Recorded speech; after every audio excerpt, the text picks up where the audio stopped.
में व्याख्यास्नानमहो विदाय नगरे प्राप्य प्रसादं परं प्रापुर्ये कृतकृत्यताङ्गतमला विद्याधिराजादयो योगीशा कृपयन्तु ते भजैमणिर्भावस्य बोधाय मे पृथ्वीमण्डलमध्यस्थः पूर्णबोधमतानुगा वैष्णवा विष्णुहृदया तान् नमस्ये गुरून् मम सत्यधीरकराब्जोत्तः ज्ञानवैराग्यसागरः सत्यज्ञानाख्यतरणी स्वान्तद्धान्तं निकृन्ततु आसेतो रातुषाराद्रे योजितो जितवान्मुः सत्यध्यानगुरुर्भूतेन्द्रेरपि पूजितः सत्याभिज्ञकराब्जोत्तान् 50 वर्षपूजकान् सत्यप्रमोदतीर्थार्यान् नौमि न्यायसुधारतान् श्री सत्यात्मदीप्त श्रीपादगुरुभ्यो नमः।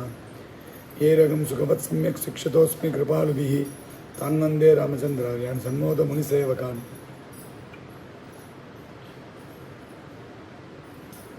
गुणगणनिलयं पतिम्प्रमायाः जगदगदगणं च वासवी सूनुं मुनिकुलतिलकं च पूर्णबोधं गुरुमिव परमं गुरुञ्च मे वन्दे आनन्दतीर्थभगवत्पादाचार्यविनिर्मितं व्याख्यास्य भगवद्गीता भाष्यं तत्करुणाबलात् देवं नारायणं नत्वा सर्वदोषविवर्जितं परिपूर्णं गुरुंश्चाङ्गीतार्थं वक्ष्यामि लेशतः।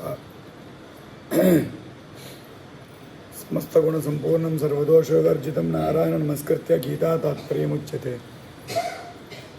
श्री भगवान उवाच अशोचानन्वशोचस्त्वं प्रज्ञावादाञ्च भाषिणा प्रज्ञावादाञ्च भाषते न गदा अगता न गता न गतासुञ्च गतासूञ्च गतासूञ्च नानुशोचन्ति पंडिताः।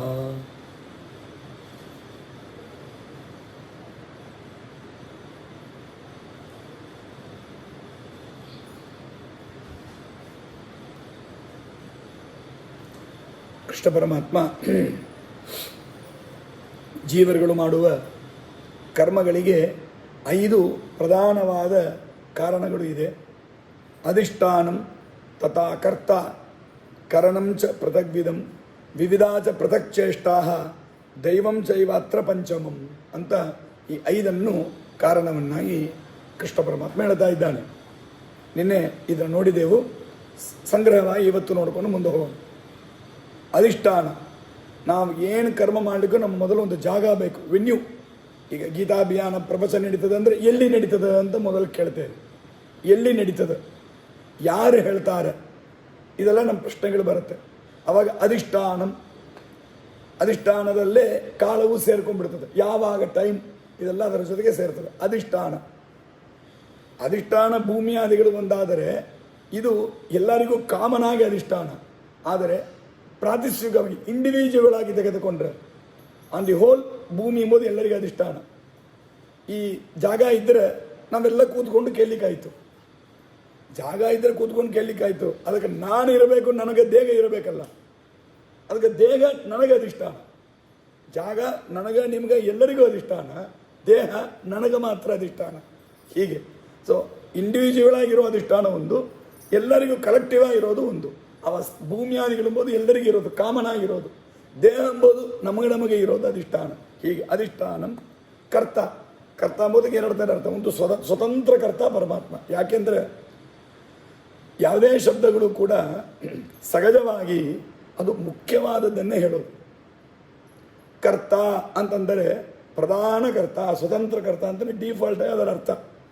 ಅಂಥ ಪದಾರ್ಥ ನಮಗೆ ಸಿಕ್ಕಿಲ್ಲ ಅಂದರೆ ಆಮೇಲೆ ಸೆಕೆಂಡು ಥರ್ಡ್ ಅಂತ ಹೀಗೆ ಬರ್ತೇವೆ. ಅದಕ್ಕೆ ಕರ್ತ ಅಂದರೆ ಸ್ವತಂತ್ರ ಕರ್ತ. ಇನ್ನೊಂದು ಕರ್ತ ಎಂಬ ಶಬ್ದಕ್ಕೇನೆ ಅರ್ಥ ಪ್ರಾರಂಭ ದಿವಸನೇ ಹೇಳಿದ್ದೆ, ಜ್ಞಾನ ಇಚ್ಛಾ ಪ್ರಯತ್ನ ಇದೆಲ್ಲ ಇದ್ದರ ತನಕ ಕರ್ತೃತ್ವ ಬರ್ತದೆ ಅಂತ ಹೇಳಿದೆವು. ಅದಕ್ಕೊಂದು ಡೆಫಿನೇಷನ್ ಕೊಡೋ ಕಾಲಕ್ಕೆ ಇನ್ನೊಂದು ಹೇಳ್ತಾರೆ, ಸ್ವತಂತ್ರ ಕರ್ತ.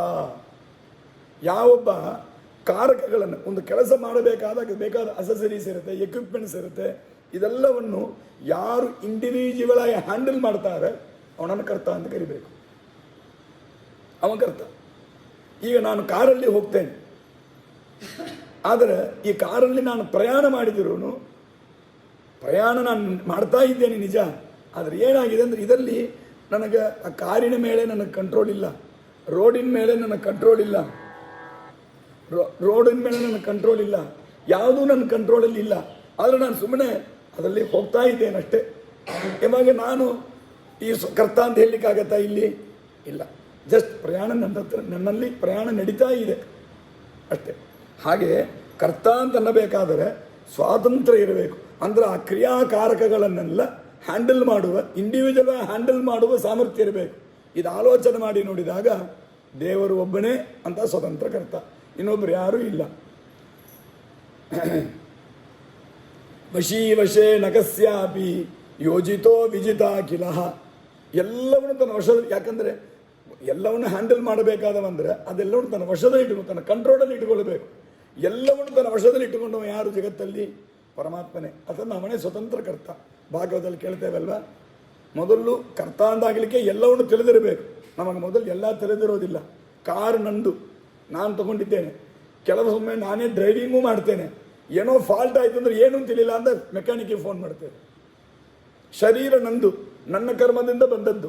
ಸತ್ಯಜ್ಞಾನ ತೀರ್ಥರು ಅದನ್ನು ಹೇಳ್ತೀವಿ. ವಿಶೇಷ ಅವರ ಆರಾಧನೆ, ಅವರ ಸ್ಮರಣ ಎಂದೂ ಮಾಡಬೇಕು. ಇವತ್ತಂತೂ ವಿಶೇಷವೇ ಮಾಡಬೇಕು. ಗೀತಾದ ನಮಗೆ ಮುಗಿದಿದೆ. ಇಲ್ಲಿ ಅಭಿಯಾನದಲ್ಲಿ 13ನೇ ಅಧ್ಯಾಯ ಕ್ಷೇತ್ರಜ್ಞ ವಿಚಾರ ಅಂತದ್ದು. ಬಹಳ ಸ್ವಾರಸ್ಯವಾದ ವಿಚಾರ, ಕ್ಷೇತ್ರಜ್ಞ ವಿಚಾರ ಅಂತ. ನಮಗೂ ಅದ್ವೈತಿಗಳಿಗೂ ಬಹಳಷ್ಟು ಅದರಲ್ಲಿ ವಿವಾದ ನಡೀತಾ ಇರ್ತದೆ. ಅದಕ್ಕೆ ಅದ್ವೈತಿಗಳೇನು ಹೇಳ್ತಾರೆ ಅಂದರೆ, ಕ್ಷೇತ್ರ ಅಂದರೆ ಶರೀರ, ಕ್ಷೇತ್ರಜ್ಞ ಅಂದರೆ ಶರೀರ ತಿಳ್ಕೊಂಡವ ಜೀವ. ಕ್ಷೇತ್ರಜ್ಞಂಚಾಪಿ ಮಾಂ ವಿದ್ಧಿ ಸರ್ವಕ್ಷೇತ್ರೇಷು ಭಾರತ ಅಂತ ಕೃಷ್ಣ ಹೇಳಿದ್ದಾನಾದ್ದರಿಂದ ದೇವರಿಗೂ ಜೀವರಿಗೂ ಅಭೇದ ಇದೆ ಭಗವದ್ಗೀತೆಯಲ್ಲಿ ಅಂತ. ಸತ್ಯಜ್ಞಾನರಿಗೆ ಗೀತಾ ಅಂದರೆ ಅಷ್ಟು ಇಷ್ಟವರಿಗೆ. ಗೀತಾರ್ಥ ಸಾರ ಸಂಗ್ರಹ ಅಂತ ಅಂದರೆ ಗೀತಾ ಭಾವಚಂದ್ರ ಅದಕ್ಕೆ ವ್ಯಾಖ್ಯಾನ ಬರೆದಿದ್ದಾರೆ. ವ್ಯಾಖ್ಯಾನ ಅಂದರೆ ಟಿಪ್ಪಣಿ ರೂಪ ಅಲ್ಲ, ಎಕ್ಸ್ಟೆಂಪರಾಗಿ ಉಪನ್ಯಾಸವಾಗಿ ಮಾಡಿ ಆ ಕಾಲದಲ್ಲೇ ಆ ಉಪನ್ಯಾಸವನ್ನು ಎಲ್ಲ ಭಾಷೆಗಳಲ್ಲಿ ಬರೆಸಿದ್ದಾರೆ. ಗೀತಾ ಪದಪದಾರ್ಥ ಸಂಗ್ರಹ ಅಂತಲೂ ಅದನ್ನು ಆಮೇಲೆ ಮಾಡಿದ್ದಾರೆ. ಎಲ್ಲ ಭಾಷೆಗಳಲ್ಲಿ ಮಾಡಿದ್ದಾರೆ. ಸಭಾಸಾರ ಸಂಗ್ರಹ ಅಂತ ಹೆಸರು ಕೊಟ್ಟು ಮಾಡಿಸಿದ್ದಾರೆ. ಎಲ್ಲ ತಮಿಳಲ್ಲಿ ಮಾಡಿದ್ದಾರೆ. ಆವಾಗಲೇ ಅವ್ರ ಕಾಲದಲ್ಲೇ ಆದ್ಯ ಮಂಗನಾಥಾಚಾರ ಅಂತಿದ್ದರು ಕುಂಭಕೋಣದಲ್ಲಿ. TR ಕೃಷ್ಣಮೂರ್ತಿ ಆಚಾರ ಅವರ ಸಂಬಂಧಿಕರವರೆಲ್ಲ ಭಾಳ ದೊಡ್ಡ ನಮ್ಮ ಮಧ್ವ ಮತಕ್ಕೆ ದೊಡ್ಡ ಸೇವೆ ಮಾಡಿದ್ದಾರೆ. ನಮಗೆಲ್ಲ ತುಂಬಷ್ಟು ಜನರು ಅವ್ರ ಹೆಸರೇ ಗೊತ್ತಿರಲ್ಲ. ಅವರು ಏನು ಸೇವೆ ಮಾಡಿದ್ರು, ಉಪಕಾರ ಮಾಡಿದ್ರು ಎಂಬುದೇ ತಿಳಿಲ್ಲ ನಮಗೆ. ಅದಕ್ಕೆ ನಮ್ಮಲ್ಲಿ ಒಂದು ಶ್ಲೋಕ ಇದೆ, ನಿತ್ಯ ನಿಜವಾಗಿ ಅದನ್ನು ಹೇಳಬೇಕು. ಈ ದೃಷ್ಟಿಯಿಂದ ಹೇಳಬೇಕು ನಾವು. ಪೃಥ್ವೀ ಮಂಡಲ ಮಧ್ಯಸ್ಥಾ ಪೂರ್ಣಬೋಧ ಮತಾನುಗಾ ವೈಷ್ಣವಾ ವಿಷ್ಣು ಹೃದಯ ತಾನ್ನಮಸ್ಸೆ ಗುರುನ್ಮಮ ಅಂತ. ನಿಜವಾಗಿ ಎಷ್ಟೋ ಜನರ ಉಪಕಾರ ಇರುತ್ತೆ ಬಿಹೈಂಡ್ ದಿ ಸ್ಕ್ರೀನ್. ಅವರ ಉಪಕಾರಗಳು ಲೌಕಿಕದಲ್ಲಿ ಹಾಗೆ. ಈ ಪಾಲಿಸಿ ಯಾವುದೋ ಗವರ್ಮೆಂಟ್, ಈ ಗವರ್ಮೆಂಟ್ ಬಂದಿದೆ, ಈ ಪಾಲಿಸಿ ತಂದರು, ಇದು ತಂದರು ಅಂತೆಲ್ಲ ಅಂತ ಅವನ್ನ ಪ್ರಶಂಸೆ ಮಾಡ್ತೇವೆ.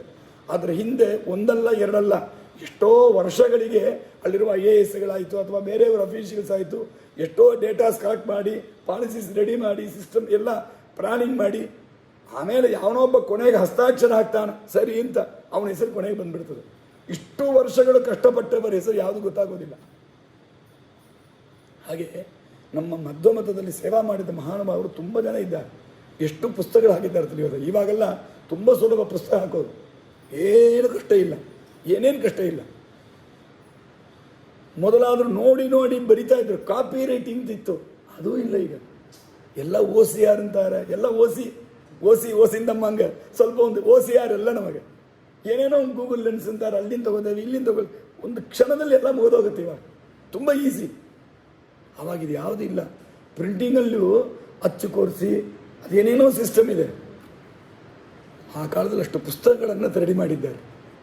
ಕೂತು ಎಷ್ಟು ಪುಸ್ತಕಗಳು, ಇಷ್ಟು ಸೌಕರ್ಯ ಇರೋ ಕಾಲಕ್ಕೆ ಇರೋಷ್ಟು ಪ್ರಿಂಟ್ ಮಿಸ್ಟೇಕ್ ಅಲ್ಲಿ ಇಲ್ಲ. ಎಷ್ಟು ಪ್ರಿಂಟ್ ಮಿಸ್ಟೇಕ್. ನಮ್ಮ ಆಚಾರ್ಯ ಹೇಳೋರು ಪಾಠ ಹೇಳೋ ಕಾಲಕ್ಕೆ ಪುಸ್ತಕ ಮೇಲೆ ಮಂತ್ರಾಕ್ಷಿದ ಹಾಕಿದೆ ಹಂಗಿದೆ ಎಂಬುದು. ಮಂತ್ರಾಕ್ಷಿದ ಹಾಕಿದರೆ ಸ್ಕ್ಯಾಟರ್ಡ್ ಹಾಗೇ ಬಿದ್ದಿರೋದು. ಹಾಗೆ ಆ ಪುಸ್ತಕಗಳು ತಿದ್ದಿದ್ದರೆ ಅಲ್ಲಲ್ಲಿ ತಿದ್ದಬೇಕಾಗ್ತದೆ ಇವಾಗಿರೋ ಪುಸ್ತಕಗಳು. ಆವಾಗ ಅದು ಅಷ್ಟು ಪ್ರಿಂಟ್ ಮಿಸ್ಟೇಕೂ ಇಲ್ಲ. ಇನ್ನು ಅದಕ್ಕೂ ಹಿಂದೆ ಇವರುಗಳು ಹೀಗಿದ್ದರು. ಅದಕ್ಕೆ ಹಿಂದೆ ಯಾಕಂದರೆ ಪ್ರಿಂಟಿಂಗೇ ಇಲ್ಲಲ್ಲ. ಅವಾಗ ಏನು ಮಾಡಬೇಕಂದ್ರೆ ಒಬ್ಬರು ಹೇಳ್ತಾ ಬರಿಬೇಕು. ಲೇಖಕರು ಒಂದು ಹೆಸರವರಿಗೆ ರೈಟರ್ಸ್ ಆ ಕೂತ್ಕೊಂಡು ಬರಿಬೇಕು ಒಂದೊಂದು ಪುಸ್ತಕಗಳನ್ನು ಮಾಂಗನ್ ಕೂತು ಬರಿಬೇಕು. ಒಂದು ಶ್ರೀರಾಮದೇ ಒಂದು ದಿನಕ್ಕೆ ಒಂದು ಪೇಜ್ ಬರೀಲಿಕ್ಕೆ ನಮಗೆ ಎಷ್ಟು ಕಷ್ಟಪಡ್ತೇವೆ. ಬರೀ ಒಂದು ಪೇಜ್ ಒಂದೇ ಥರ ಲಿಟ್ರಲ್ ಅಂದರೆ ಒಂದೇ ಇದು ಬರ್ತಾ ಇರ್ತದೆ ಸ್ಟೀರಿಯೋ ಟೇಪಲ್ಲಿ ಶ್ರೀರಾಮ. ಅದು ಜಯಮಾಗಿದೆಯಾ ಅಯ್ಯಮಾಗಿದೆಯಾ ಅಂತ ತಿಳಿಲಾರ್ದು. ಮೊದಲು ಎರಡು ಮಾತ್ರ ಶ್ರೀರಾಮದ ಎಂತ ಸ್ಕ್ರಿಪ್ಟ್ ಇರೋದು. ಆಮೇಲೆ ಹೋಗ್ತಾ ಅದೆಲ್ಲ ಶಾರ್ಟ್ಕಟ್ಟಲ್ಲಿ ಹೋಗ್ಬಿಡೋದು. ಅದು ಏನಂತಲೇ ಗೊತ್ತಾಗಲ್ಲ. ಅದು ಅಷ್ಟು ಸ್ಪೀಡ್ ಬರಿತೇವೆ. ಒಂದು ಪೇಜ್ ಒಂದು ದಿನಕ್ಕೆ ಬರೀಲಿಕ್ಕೆ ಅಂತ ಯಾರಾದ್ರು ಅಭ್ಯಾಸ ಇಟ್ಟುಕೊಂಡಿದ್ರೆ ಇಟ್ಟು. ಬರೀ ಅಭ್ಯಾಸ ಎಲ್ಲ ಇಟ್ಕೊಂಡಿಲ್ಲ. ಏನು ಯಾವ ಅಭ್ಯಾಸ ಇಟ್ಕೊಂಡಿರೋ ಅಂದ್ರೆ ಒಳ್ಳೆಯದಲ್ಲಿ ಯಾವುದೂ ನಾವು ಮಾಡೋದಿಲ್ಲ.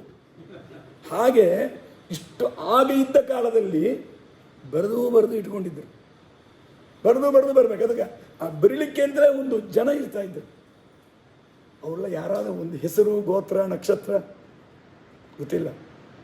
ಯಾವುದಾದ್ರೂ ಒಂದು ಅರ್ಚನೆಯಲ್ಲಿ ಎಲ್ಲೋ ಒಂದು ಗುಡಿಯೊಳಗೆ ಒಂದು ಊರಲ್ಲಿ ನಡೀತು, ಏನೊಂದು ಅರ್ಚನೆ ಮಾಡ್ಲಿಕ್ಕೆ ಹೋದರೆ ಆ ಅರ್ಚನೆಯಲ್ಲಿರುವ ದೇವರಿಗೆ ಹೆಸರು, ಗುರುಗಳ ಹೆಸರು 108 ಹೆಸರು ಹೇಳಬೇಕು. ಸಾಮಾನ್ಯ ಅಷ್ಟೋತ್ತರ ಶತನಾಮ ನಿಂತಾರೆ. ಅದಕ್ಕೆ ಹೇಳೋ ಹೆಸರಿಗಿಂತ ಇವರು ಸ್ವಂತದವ್ರ ಹೆಸರು ಹೇಳ್ತಾರೆ ನೋಡ್ರಿ. ಆ ಗೋತ್ರ ನಕ್ಷತ್ರ ಅಂತ ಒಂದು 10 ರೂಪಾಯಿ ಕಟ್ಟಿಬಿಟ್ಟು ಅರ್ಚನೆ ಸೀಟಿಗೆ ಒಂದು 10 ರೂಪಾಯಿ ಕೊಟ್ಬಿಟ್ಟು ಇವರು ಮಾಡುವ ಅನ್ಯಾಯಗಳದ ನೋಡ್ರಿ. ಎಲ್ಲಾರ ಹೆಸರು ಹೇಳ್ತಾರೆ. ಅದಕ್ಕೊಂದು 4 ಸಾವಿರದ ಅಷ್ಟೊತ್ತು ಹೇಳಿದ್ರೆ ಪುಣ್ಯವಾದರೂ ಬಂದಿರೋ ದೇವರ ಹೆಸರು ಹೇಳಿದರೆ ಅಷ್ಟು. ಆದರೆ ಇವರು ಯಾರ್ದಾದ್ರು ಒಬ್ಬರ ಹೆಸರು ನಮಗೆ ಗೊತ್ತಿದೆಯಾ? ಆದರೆ ಅವ್ರ ಉಪಕಾರ ಎಲ್ಲ ಇದೆ.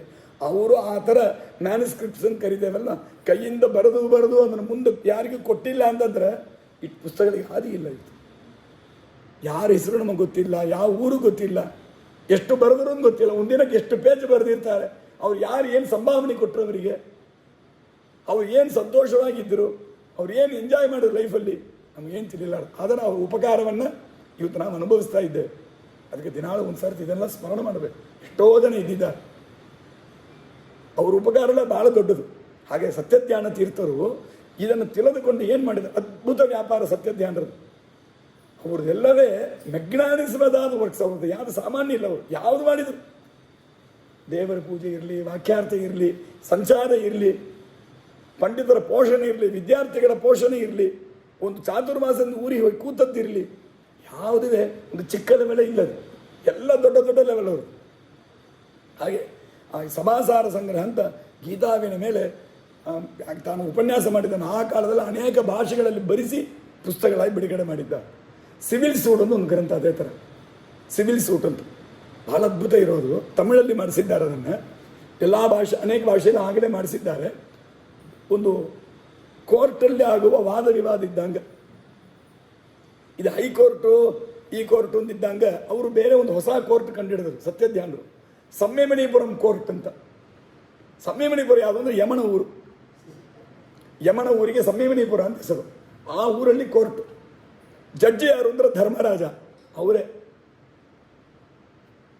ವಿಷ್ಣುದಾಸಾಚಾರ್ಯರು ವಾದಿ ವಕೀಲ್, ನಮ್ಮ ವಕೀಲ್ ವಿಷ್ಣುದಾಸಾಚಾರ್ಯರು. ಪ್ರತಿವಾದಿ ವಕೀಲ್ ಸುಭಾಷಾಸ್ತ್ರಿ ಯಾರೋ ಒಂದು ಹೆಸರು. ಅವರಿಬ್ಬರಿಗೆ ವಾದ ವಿವಾದ. ಅದು ಹ್ಯಾಂಗೆ ಮಾಡಿದಾರಂದ್ರೆ, ಅಡ್ವೊಕೇಟ್ಸ್ಗಳನ್ನು, ವಕೀಲಗಳನ್ನು ಕರೆಸಿ ಒಂದು ಕೋರ್ಟಲ್ಲಿ ಹ್ಯಾಂಗೆ ನಡೆಯೋದು ಎಂಬುದನ್ನು ಕೇಳಿ ತಿಳಿದುಕೊಂಡು ಆ ಟೆಕ್ನಿಕಲ್ ಟರ್ಮ್ಸ್ ಅದನ್ನು ಉಪಯೋಗಿಸಿ ಒಂದು ತತ್ವಮಸಿ ಶ್ರುತಿ ವಿಚಾರ, ಒಂದು ಅಧಿಕರಣ ಶ್ರುತಿ ವಿಚಾರ, ಈ ಗೀತಾವಿನ ವಿಚಾರ ಅಂತಂದ್ರೆ ಆ ವಿಚಾರ ತಗೊಂಡು ಆ ಒಂದು ಶ್ಲೋಕ ತಗೊಂಡು ಈ ಶ್ಲೋಕವನ್ನು ಪೂರ್ವ ಪಕ್ಷಿಗಳು ಪ್ರತಿವಾದಿ ವಕೀಲ್, ಸಿದ್ಧಾಂತಿ ವಾದಿ ವಕೀಲು, ವಾದಿ ಪ್ರತಿವಾದಿ ವಕೀಲು ಒಬ್ಬರೊಬ್ಬರಿಗೆ ಆರ್ಗ್ಯುಮೆಂಟ್ಸ್ ಮಾಡಬೇಕು. ಆ ಪ್ರೋಸ್ ಅಂಡ್ ಕಾನ್ಸ್ ಏನಿದೆ ಅದೆಲ್ಲ ವಿಚಾರ ಚರ್ಚೆ ಮಾಡಬೇಕು. ಸಾಕ್ಷಿ ಯಾರೋ ಅದನ್ನು ಕರಿಬೇಕು. ಇದೆಲ್ಲ ಡಿಸ್ಕಸ್ ಮಾಡಿ ಆಮೇಲೆ ಧರ್ಮರಾಜ ಜಡ್ಜ್ಮೆಂಟ್ ಕೊಡಬೇಕು. ಜಡ್ಜ್ಮೆಂಟ್ ಕೊಟ್ಟ ಮೇಲೆ ಪನಿಷ್ಮೆಂಟ್ ಇಲ್ಲಿ ಏನು ಅಂದರೆ ನೀ ಇದಕ್ಕೆ ನರಕ. ಹೀಗೆ ಅದೇನೊಂದು ಅದ್ಭುತ ಒಂದು ಸೆಟ್ಟಿಂಗ್ಸ್ ಅದು. ಆ ಸಿವಿಲ್ ಸೂಟ್ ಅಂತಂದರೆ ಅಷ್ಟು ಅದ್ಭುತ ಇರೋದು. ತಮಿಳಲ್ಲಿಯೂ ಆಗಿದೆ. 5 ವಾಲ್ಯೂಮ್ 6 ವಾಲ್ಯೂಮ್ 5 ಇಶ್ಯೂ ಅಂತ ಆಗಿದೆ. ಬುಕ್ ಆಗಿದೆ, ಅದು ಪೂರ್ತಿ ಆಗಿದೆ. 6 7 ಏನೋ ಇಶ್ಯೂಸ್ ಅದು ಅಷ್ಟಾಗಿದೆ. ತುಂಬ ಹಳೆಯ ಪುಸ್ತಕಗಳು ಸಿವಿಲ್ ಸೂಟ್. ಗೀತಾದ್ದು ಆಗಿದೆ, ಇದಾಗಿದೆ. ಆಮೇಲೆ ಇದೇ ಚೆನ್ನೈ ಒಳಗೆ, ಮತ್ತು ಚೆನ್ನೈ ಒಳಗೆ ನನ್ನ ನೆನಪು ಅಷ್ಟು ಎಕ್ಸಾಕ್ಟಾಗಿ ನೆನಪಿಲ್ಲ, ಗೀತೆಯಲ್ಲಿ ನಿಮ್ಮ ಮಧ್ಯಮತ ಬರ್ತಾ ಇಲ್ಲ ಅಂತ ಕೆಲವರು ವಿವಾದ ಬಂದರು. ಆಗ ಸತ್ಯಧ್ಯಾನರು ಒಂದು ಸಾರಿ ಉಪನ್ಯಾಸ, ಬರೀ ಗೀತೆ ಅಷ್ಟೇ, ಇನ್ಯಾವ ಶ್ರುತಿ ಉಪನಿಷತ್ತು ಯಾವುದು ತಗೊಳ್ಳೋದಿಲ್ಲ, ಭಗವದ್ಗೀತೆ ಮೇಲೆ ಮಾತ್ರ ನಮ್ಮ ಮತ ಸಿದ್ಧಾಂತ ಹೇಗೆ ಸರಿಯಾಗಿದೆ ಮತ್ತು ಬೇರೆ ಮತಗಳು ಹೇಗೆ ತಪ್ಪು ಎಂಬುದನ್ನು ಕೇವಲ ಭಗವದ್ಗೀತೆ ಇಟ್ಕೊಂಡು ಉಪನ್ಯಾಸ ಮಾಡಿದ್ದಾರೆ. ಇದನ್ನು ಮಾಡಿದ್ದಾರೆ ಸತ್ಯಧ್ಯಾನರು. ಹೀಗೆ ಅವರು ಪ್ರವಚನದಲ್ಲೇ ಇಷ್ಟು ಅದ್ಭುತವಾದ ಮಹಿಮೆಗಳನ್ನು ತೋರಿಸಿದ್ದಾರೆ. ಅದರಲ್ಲಿ ಆ 13ನೇ ಅಧ್ಯಾಯದಲ್ಲಿ ಕ್ಷೇತ್ರಜ್ಞ ವಿಚಾರ ಕೊನೆಯಲ್ಲಿ ಒಂದು ಫೈನಲ್ ಟಚ್ ಕೊಡೋದು ಸತ್ಯಧ್ಯಾನರು. ಒಂದು ಕಾಮಿಡಿಯಾಗಿ ಒಂದು ವಿಷಯ ತಗೊಂಡು, ಅಂದರೆ ಸೀರಿಯಸ್ ವಿಷಯ ತುಂಬ ಕಾಮಿಡಿಯಾಗಿ ಮುಖ್ಯವಾದ ವಿಷಯವನ್ನು ತೋರಿಸಿಕೊಟ್ಬಿಡೋದು. ಅದು ಅವರ ನೇಚರ್ ಸತ್ಯಧ್ಯಾನರು. ತುಂಬ ಉಗ್ರ. ಆದರೆ ಅವರದು ವ್ಯವಹಾರ ಎಲ್ಲ ಬಹಳ ಕಷ್ಟ, ಅಷ್ಟು ಈಸಿ ಇಲ್ಲ. ಅಲ್ಲಿ ಅವರು ಹೇಳ್ತಾರೆ, ಆ ಅದ್ವೈತಿಗಳ ಪ್ರಕಾರ ಕ್ಷೇತ್ರ ಅಂದರೆ ಶರೀರ, ಕ್ಷೇತ್ರಜ್ಞ ಅಂದರೆ ಶರೀರ ತಿಳ್ಕೊಂಡವ ಯಾರು ಅಂದರೆ ಜೀವ. ನನ್ನ ಶರೀರ ನಾನು ತಂದ್ರೆ ತಿಳ್ಕೊಂಡಿದ್ದೇನೆ. ಸೊ ನನ್ನ ಕ್ಷೇತ್ರಜ್ಞ ಅಂದರೆ ನಾನು ಜೀವ, ಅವನೇ ಬ್ರಹ್ಮ. ಯಾಕೆ ಕೃಷ್ಣ ಹೇಳಿದ್ದಾನೆ, ಕ್ಷೇತ್ರಜ್ಞಂಚಾಪಿಮಾಂ ವಿದ್ಧಿ ಸರ್ವಕ್ಷೇತ್ರೇಷು ಭಾರತ, ಇದಂ ಶರೀರಂ ಕೌಂತೆಯ ಕ್ಷೇತ್ರಮಿತ್ಯಭಿಧೀಯತೆ, ಕ್ಷೇತ್ರಜ್ಞೋರೇವಂ ಅಂತೆಲ್ಲ ಗೀತೆಯಲ್ಲಿ ಬಂದಿದೆ. ಹಾಗಾಗಿ ಇದೆಲ್ಲ ವಿಚಾರ ಮಾಡಿದರೆ ಶರೀರ ಕ್ಷೇತ್ರ, ನಾನು ತಿಳ್ಕೊಂಡವ ಕ್ಷೇತ್ರಜ್ಞನೇ ದೇವರು. ಹಾಗಂತ ಅದ್ವೈತಿಗಳು ಅರ್ಥ ಬರೆದರು. ಸತ್ಯಜ್ಞಾನರು ಇದೆಲ್ಲ ಮಾಡಿ ಒಂದು ಮಾತು ಕೇಳ್ತಾರೆ. ಹಾಗಾದರೆ ಸಂತೋಷ, ನಿನ್ನ ಶರೀರ ಕ್ಷೇತ್ರ, ನೀನು ಕ್ಷೇತ್ರಜ್ಞ, ನೀನೇ ದೇವರು. ಹಾಗಾದ್ಮೇಲೆ ನೀನು ಮೇಯ್ಸರಿಲ್ಲ ಅಂತ ಯಾಕೆ ಡಾಕ್ಟ್ರ್ ಹತ್ರ ಹೋಗ್ತೀವಿ ಅಂತ ಕೇಳಿದ್ರು. ಡಾಕ್ಟ್ರ್ ಹತ್ರ ಏನು ಕೇಳ್ತೇವೆ ಮೊದಲು? ಡಾಕ್ಟ್ರ್ ಹತ್ರ ಹೋಗೋದಿರಲಿ, ಹೋಗಿ ಮೊದಲು ಕೇಳೋದು ಒಡಂಬಕ್ಕೆ ಎಣ್ಣಾಚಿ ಅಂತ ಕೇಳ್ತೇವೆ. ನಾತನ್ರಿ ಕ್ಷೇತ್ರಜ್ಞ, ಹಾಗಾದ್ರೆ ನನ್ನ ಶರೀರಕ್ಕೆ ಏನಾದರೂ ನ್ಯಾಯಗಿರಿ ಇನ್ನೊಬ್ಬರ ಹತ್ರ ಹೋಗಿ ಕೇಳಬೇಕು. ಹಾಗಾದರೆ ಏನರ್ಥ? ಇದು ಕೇಳೋದು ಸತ್ಯ. ಹಾಗಾದರೆ ಕ್ಷೇತ್ರಕ್ಕೆ ಎಂಬ ಕಾನ್ಸೆಪ್ಟ್ ನಾವು ತಿಳ್ಕೊಂಡದ್ದು ತಪ್ಪು. ಅದೆಲ್ಲ ತಪ್ಪು, ಬರೆದಾಡಿಸಿ ಬಿಡ್ರಿ. ಹಾಗಾದ್ರೆ ಕ್ಷೇತ್ರ ಅಂದರೆ ಯಾವುದು? ಇದಂ ಶರೀರಂ ಕೌಂತೆಯ. ಇದಂ ಶರೀರ ಅಂದರೆ ಈ ಶರೀರ ಅಂತ ಅರ್ಥ ಅಲ್ಲ. ಶರೀರ ಶಬ್ದಕ್ಕೆ ಇದು ಶರೀರ ಅಂತ ಅರ್ಥ ಇದೆ. ಎಲ್ಲ ಕಡೆಗೆ ಅದೇ ಅರ್ಥ ಅಂತ ಮಾಡಿದರೆ ಏನು ತಮಾಷೆ ಹೇಳೋರು. ಪಾಪ he will give is address ಅಂತಂದರೆ ಅವ್ನು ಎದ್ದು ನಿಂತು ನನ್ನ ಮನೆ ನಂಬರು, ಬೀದಿ, ಊರು, ಹೆಸರು ಹೇಳಿದ್ರು. ಇನ್ನಿತರ ಅಡ್ರೆಸ್ ಮಾಡ್ತಾನಂತ ಹೇಳಿದ್ರಿ. ಅಡ್ರೆಸ್ ಕೊಟ್ಟಿದ್ದಾರಂದ್ರೆ ಅಡ್ರೆಸ್ಸಿಗೆ ಎಲ್ಲ ಶಬ್ದಕ್ಕೆ ಹಾಗೆ ಅಡ್ರೆಸ್ ಮಾಡ್ತಾನಂದ್ರೆ ತನ್ನ ವಿಷಯವನ್ನು ಕಣ್ಣೇ ಮಾಡ್ತಾನಂತ ಅರ್ಥ. ಎಲ್ಲ ಕಡೆಗೆ ಅಡ್ರೆಸ್ ಅಂದರೆ ಮನೆ ನಂಬರು, ಬೀದಿ, ನಮ್ಮ ಬೀದಿ ಹೆಸರು ಹಾಕಿಕೊಡ್ತಾ ಇದ್ರೆ ಹಾಗೆ ಶರೀರ ಶಬ್ದಕ್ಕೆ ಇದು ಸರಿ ಅರ್ಥ. ಎಲ್ಲ ಕಡೆ ಶರೀರ ಇದು ಅರ್ಥ ಅಲ್ಲ. ಮತ್ತು ಶರೀರ ಅಂದರೆ ಯಾವುದು? ಅದನ್ನು ಕ್ಷೇತ್ರ ಅಂತ ಯಾವ ಶರೀರವನ್ನು ಕ್ಷೇತ್ರ ಅಂತ ಕರೆದಿದ್ದಾರೆ ಅಂದರೆ ಪ್ರಕೃತಿ 8 ವಿಧವಾದ ಪ್ರಕೃತಿ, ಮಹತ್ತತ್ವ, ಅಹಂಕಾರ ತತ್ವ ಇದೆಲ್ಲ ಸೇರಿದ್ದಕ್ಕೆ ಕ್ಷೇತ್ರ ಅಂತ ಹೆಸರು. ಅದನ್ನು ಶರೀರ ಅಂತ ಕರೀತಾರೆ. ಯಾಕೆ?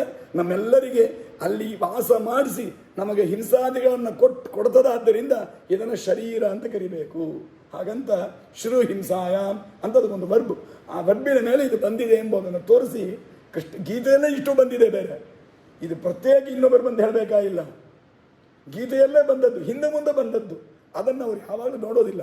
ಯಾವಾಗಲೂ ಒಂದು ವಿಷಯ ಅನಾಲಿಸಿಸ್ ಮಾಡಬೇಕಂದ್ರೆ ಆ ವಾಕ್ಯಕ್ಕೆ ಅಲ್ಲಿದ್ದು ಮಾತ್ರ ಅನಾಲಿಸಿಸ್ ಮಾಡಬಾರ್ದು.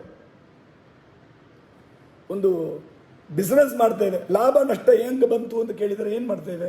ಏನು ಇವತ್ತು ಪ್ರಾಕ್ಟೀಸಲ್ಲಿ ಇರೋದೇನು? ಇವತ್ತು ಎಷ್ಟು ರೂಪಾಯಿ ಬಂತು, ಎಷ್ಟು ರೂಪಾಯಿ ವೆಚ್ಚ ಆಯಿತು. ಹಾಗಾದರೆ ಇವತ್ತು ಲಾಭ ನಷ್ಟ ಮುಗಿದೋಯ್ತಾ? ಲಾಭ ನಷ್ಟ ಇವತ್ತಿನ ದಿನಕ್ಕೆ ಹೇಳೋದಾ? ಇಲ್ಲ. ಒಂದು ಟ್ರಾನ್ಸಾಕ್ಷನ್ ತಗೊಂಡು ಲಾಭ ನಷ್ಟ ಹೇಳ್ಬೋದಾ? ಇಲ್ಲ. ಏನು ಮಾಡ್ತಾರೆ? ಒಂದು ವರ್ಷಕ್ಕೆ ಇಟ್ಕೊಂಡಿರ್ತಾರೆ. ಮೋಸ್ಟ್ ಪ್ರಾಬ್ಲಿ ಒಂದು ವರ್ಷದ ಒಳಗೆ ಬಂದಿದ್ದು, ಹೋದದ್ದು, ವೆಚ್ಚ ಮಾಡಿದ್ದು, ಉಳಿದಿದ್ದು ಎಲ್ಲ ನೋಡಿದರೆ ಅವಾಗ ಇದು ಲಾಭ ಅಂತ ಲೆಕ್ಕ ಹಾಕಬೇಕು.